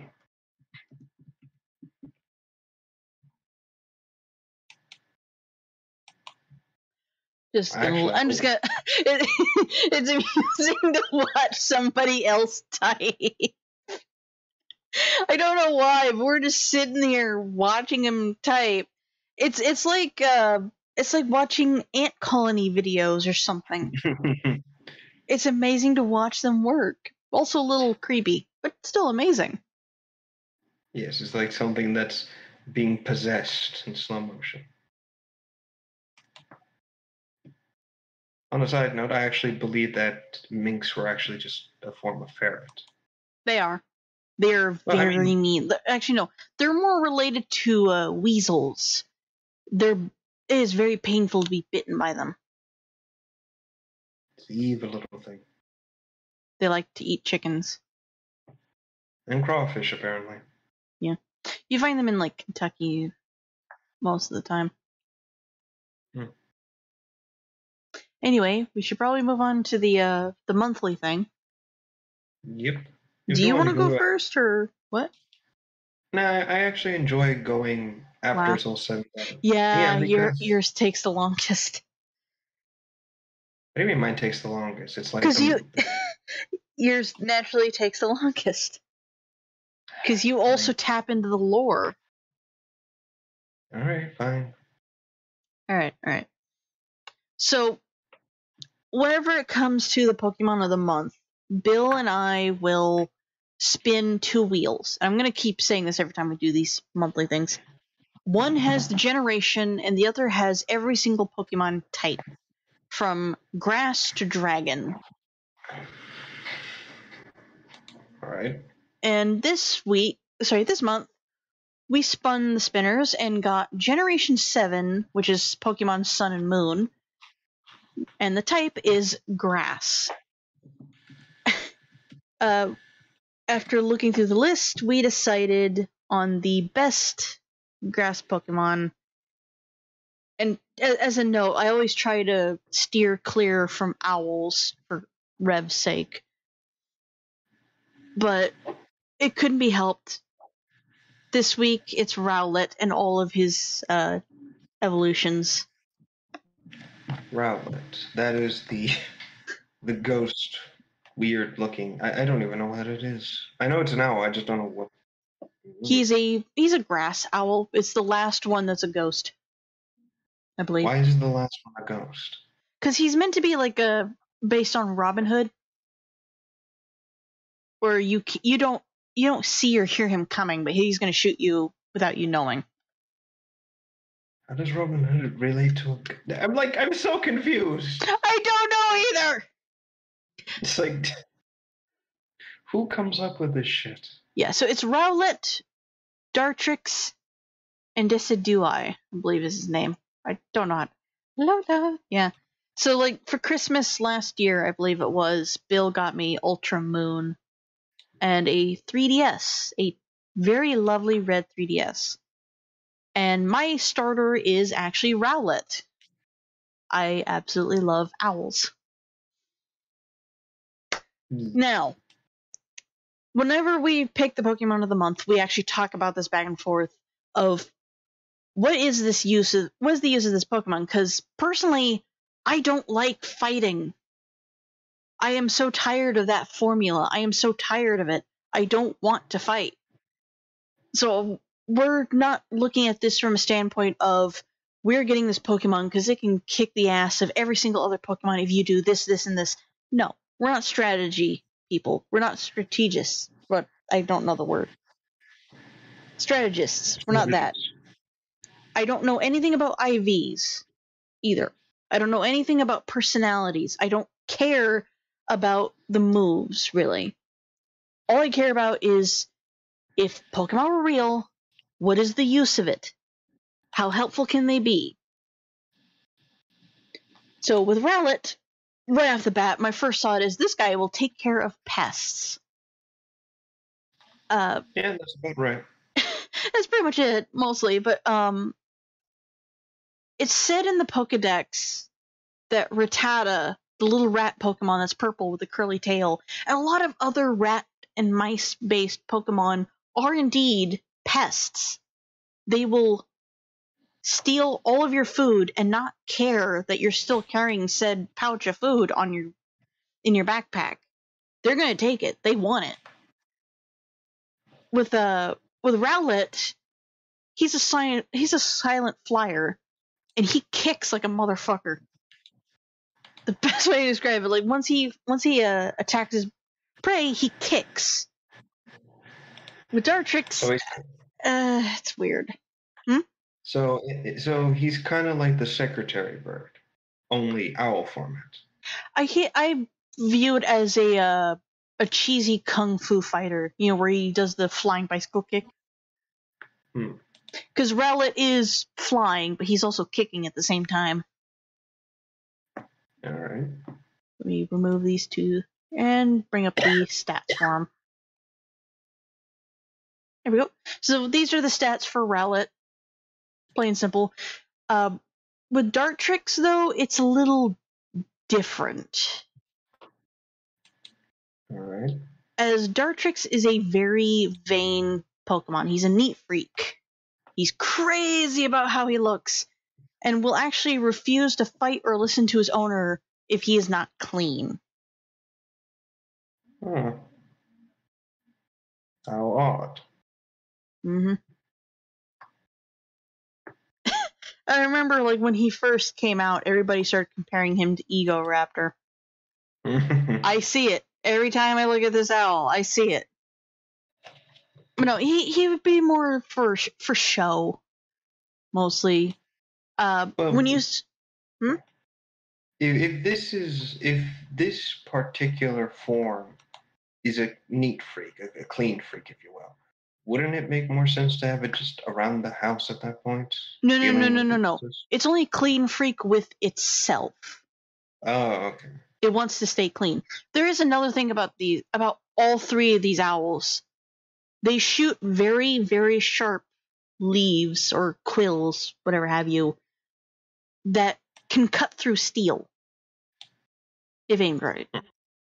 Plush towels, luxury brushes, the works for Dartrix. Yeah, pretty much. But essentially, Dartrix would be better as a best way to describe it, a YouTube owl. Like you see those videos about those owls with like the little bells on their ankles, and they're just running around being derps. Mm. Those are in Japan. They are pets, technically, and they are pretty much owls for show. I think Dartrix would be better as being an owl for show, whether it's to educate people about the Rowlet evolution line, or for obviously YouTube and Twitch and shit like that, or even for zoos, because I believe zoos do that. Yeah, I believe it would also, it would most likely be an owl you, I guess, preem up for the show of it. Mm-hmm. yeah. It's a presentation animal. It's not for hunting really. Yes. Looks at Ecoraptor in a bird suit. Yeah, I do remember that. What's his name? I do know that Commander Hawley dressed up as that owl from Animal Crossing. The museum owner, yes. I love that museum owl. He's so cute. Wait a minute. I think I found something. Hold on. Where is it? I saw something, and I didn't want to show it yet because I didn't want to disrupt your trains of thought. I was like, there it is. Oh boy. Yeet. Hoot. No, his name is not Hoot. Yes! Oh my god! This is my son. I know that the little sister owl is named Celeste. I keep walking up to her and saying hello and saying that she's cute. Blathers, that's his name. Blathers, because he talks so much. But getting back on topic, this is another thing about these guys, about the Rowlet line that is shared between all of them. Not only about the razor sharp leaves, these guys are expert marksmen. Like, even though Dartrix loves and cares more about how he looks and how clean he is, let me see. Here it is. Dartrix is extremely sensitive to other presences in the area and can detect opponents behind it and throw feathers to strike them without even seeing them. This Pokemon conceals sharp, bladed feathers inside its wings, showing astounding precision as it sends them flying in attack. These guys can really fuck you up if they throw these things. Anyway. That seems to be proper, or at least right. Let's go on to the last one, which is actually my favorite of the line, which is the one that has the hood. And for some reason is a ghost. I don't understand that either. I don't. It's like I'm gonna keep harping on that, damn it. Yeah. But similar to the other two lines, it has razor sharp leaves, but these ones are different. It uses those ties on the front of it as a bowstring, pulls it back, and fires. I think this one is also a very good hunter. Let me see. Let me read this. Yeah, it's a very good marksman. Can't really afford to miss because it is using sharp feathers. And it's very fast, too. So I think Rowlet and... I can never say his name. Rowlet and Just like one. I'm just going to say the ghost owl. So Rowlet and the ghost owl are perfect for getting rid of pests and for hunting. Yeah, that's about right. And the second one is more for show. It's for appearances only. Again, that seems to be right. Again, I'm supposing these are very good creatures to have if you're living out in the wilds, and like a cabin in the wilds or something like that. I think more of Decidueye. Oh, Decidueye. Okay. Thank you. I'm not going to remember that at all. I thought it was like Decidueye or something like that. It's based on deciduous plants, which means they drop their leaves in the autumn. Yeah. And eye as in bullseye or something like that. I think the first one and the last one is better suited for, say, a ranch or farm. Especially ones that are nowhere near civilization, but still, have a road and some forest areas. Especially with the third one. The second one is more for townies. Or suburbs, I guess. Yeah. That seems. Sorry. That seems to be about right. Yeah. But more or less, these guys are great at firing very sharp leaves at their prey or opponent. One of them is a neat freak for only his appearance, so for show, and the other two are more suited for hunting or keeping away pests, plain and simple. Yes. Again, these are all. Again, these would be very good animals you would want to have if you're living out where the wilderness is more of a common thing. Mm-hmm. Yeah. That's essentially Rowlet. All right. That covers Rowlet. It's very quick, because I do love this Pokemon. I haven't played Ultra Moon in a while. I need to actually hit the what is it? Grindstone, something about Grindstone? I just need to buckle down and just play the game. Just again, I don't really care for the fighting. I get it. Nose to the grindstone. That's it. Yeah, that is. All right, your turn. All right, now it's on to me. So let me go find the wiki real quick. Okay, here we go. Again, I tend to need this whenever I'm talking about these things. So once again, we are here. I'm on my own here with the mobile suit of the month. Before, when I was doing this, I usually covered, I guess, 1 year war specific mobile suits. This time we are covering one that is a few years after the 1 year war. And that is the RMS hold on. RMS-119 EWAC Zac.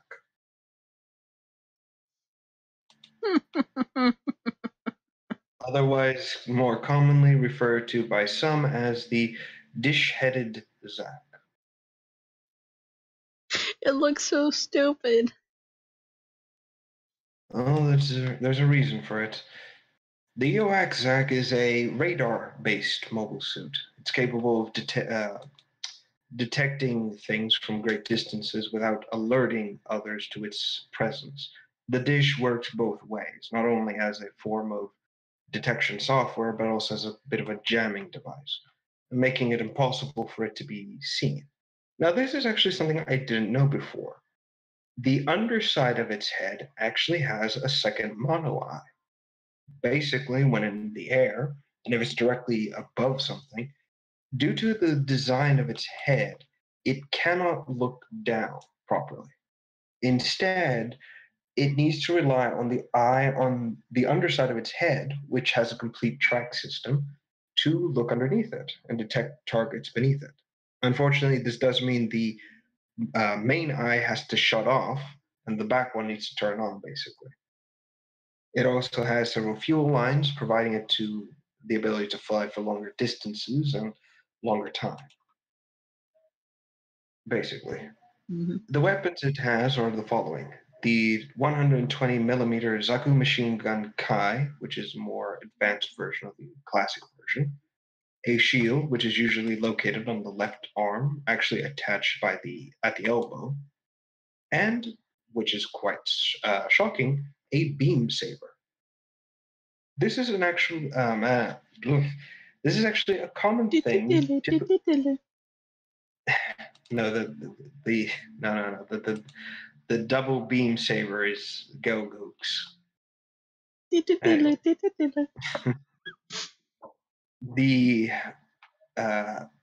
this is the thing. This mobile suit is actually created not by Xeon. This machine actually came into existence after Xeon was basically defeated and disbanded, and was created by the Titans, which are actually worse than Xeon. Titans were an official branch of the Earth Federation force, but of course they began to take their own power and became a greater threat than Xeon ever could have been. Hence why it's called a Zack and not a Zaku.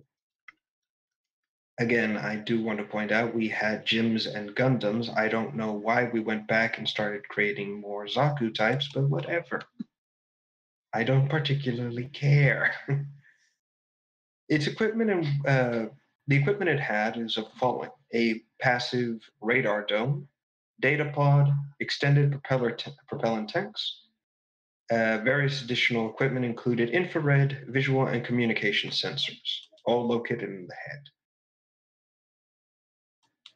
Now, the coloration, specifically the blue, was actually due to the fact that it was, well, this one in particular was captured by Xeon remnants, and was, of course, used by a group called Blue Team, who had a habit of painting some of their mobile suits blue. Since Earth's sky was blue as well, it only made sense to paint this particular mobile suit in the same colors. Its history goes back a bit, was built by the Earth Federation, but the invasion of Earth by Neo-Zeon during the First Neo-Zeon War resulted in several of these units being captured by the enemy. At least one of them was known to have been captured by the African Liberation Front, aka led by Blue Team. Eventually, the known operations that the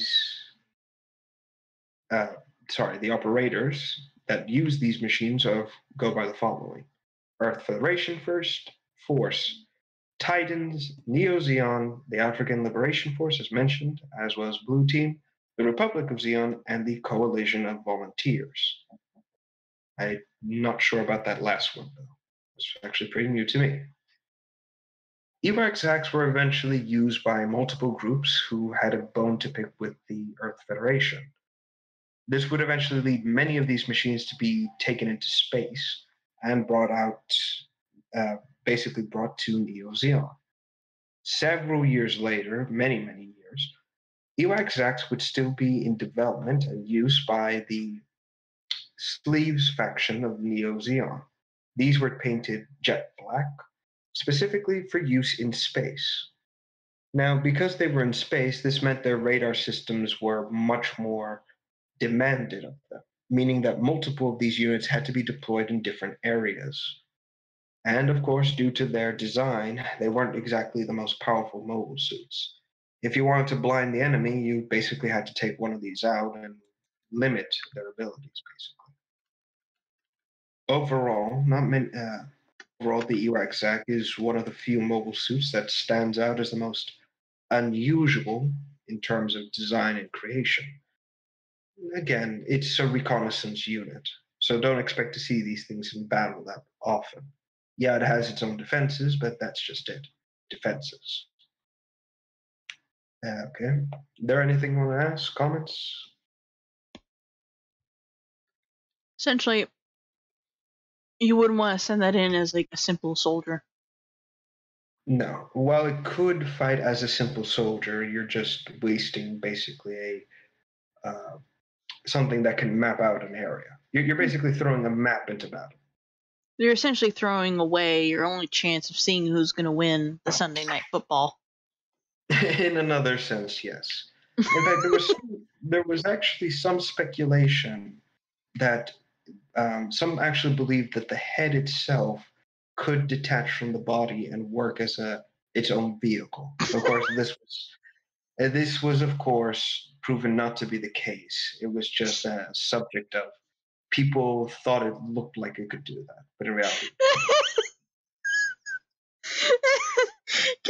You know those really weird noises they use for like flying cars for like the old Hanna-Barbera cartoons? A weird yes. beepy noise that they use when they fly around. That's all I'm thinking of as this head just floats by. Of course. Let's see. I think I'm missing something here. Hold on. Just checking something. Right, of course. The Zax are also one of the more commonly used radar units as well. Believe it or not, but the term EWAC, which I believe is an acronym for something, if I can find it. Oh, ask Bill. He would know. Good point. Well, basically, it's used not just by the ZAC unit, but by other mole suits that have a similar function.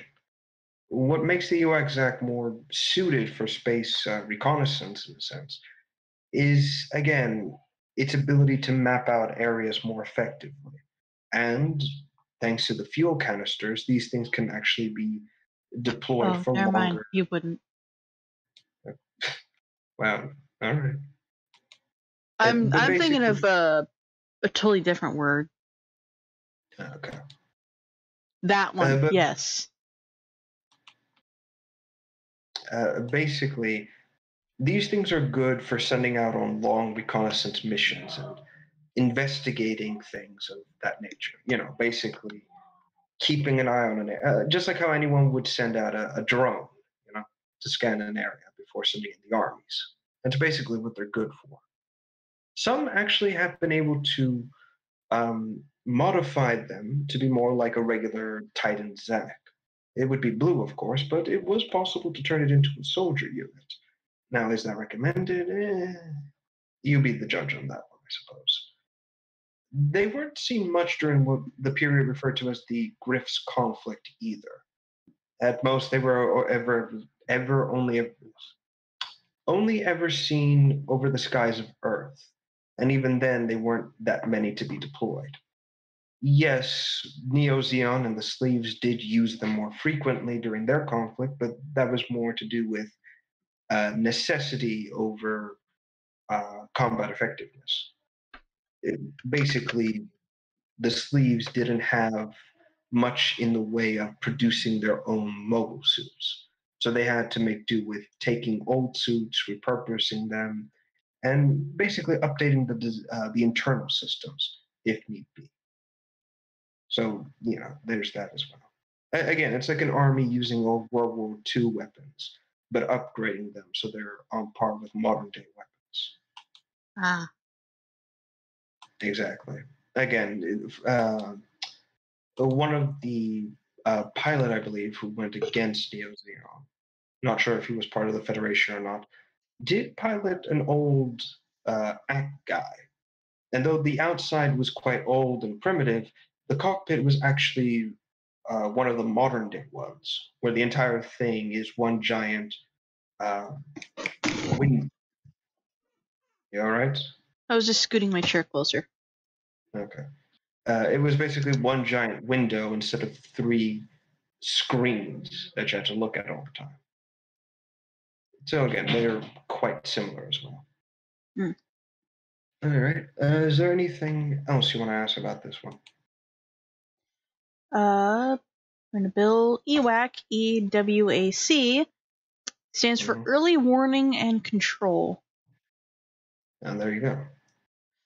There's actually multiple versions of just that acronym alone, but it's used for totally different things. So you can imagine how confusing that can get, especially with these units. Mm-hmm. Still, personally, and now this is the part of the monthly thing where I add my own hat into the mix. Personally, I view this as a very creative and interesting mobile suit. However, this is a suit that needs serious overhauling. Basically, excuse me, in terms of weapons and defenses. Because let's be honest, all it's got is one dinky machine gun and a beam saber against units that tend to have much heavier equipment than this. Yeah. At most, it should have the ability, if it's in battle, it should have the ability to detach the disc and escape that. Well, not escape, but basically detach the disc so it's not so much of a target. A lot of the EWACs would eventually, EWAC-ZACs would get shot down because someone would hit the disc, causing the entire thing to suddenly lisp violently towards one side or the other. Not only that, but those fuel canisters are also a very dangerous and easy to hit target. So basically, everything from the back is vulnerable. Again, it would be a smarter move to simply have an option to detach all that equipment and escape if at all possible. Again, keyword there, escape, not engage in battle. You're a reconnaissance unit, and a reconnaissance unit alone. Yep, I believe that covers everything. All right. So that's the monthly mobile suit of the month. Thank you everyone for tuning in and listening to that bit. All right, I think we're good for the night.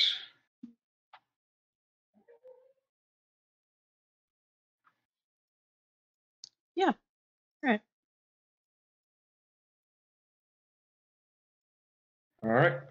So once again, like always, thank you, ladies and gentlemen, for tuning in to episode 25 of Left for Random. Yep. And as always, we will see you all here next Thursday at the usual standard time. This is Rev and HH signing off. Good night. And now it's just me and the audience right now. What I have to say is, give me a sec.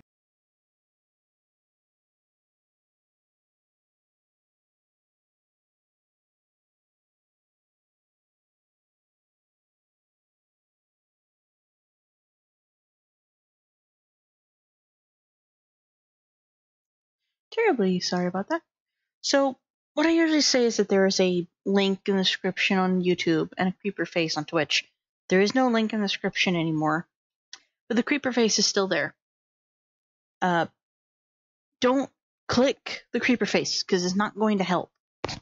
What is going to help is subscribing to YouTube, following us on Twitch, commenting, liking, and more importantly, sharing. Share the links whenever we go live. I post the links on Tumblr all the time. I may need to double check my Twitter to make sure that it's actually popping up every time we go live. It only pops up whenever we're done. So, sharing the links, getting the word out there, that really helps us out. It helps us a lot more than just joining and watching, saying one really weird comment or sentence, and then disappearing. Or trying to get into a debate about flat Earth when this is a gaming podcast. Anyway, yeah. Sharing the links, liking, commenting, subscribing / following. That helps us a lot more than clicking on the creeper face on Twitch or the donation link if it was still there. It will be coming back. I am actually very close to getting a new bank to get it to work. So for now, thank you guys so much for watching. We stream this podcast every Thursday, at least try to. Then every other day, I try to stream a game or art. We'll see. Yeah, we'll see you guys later.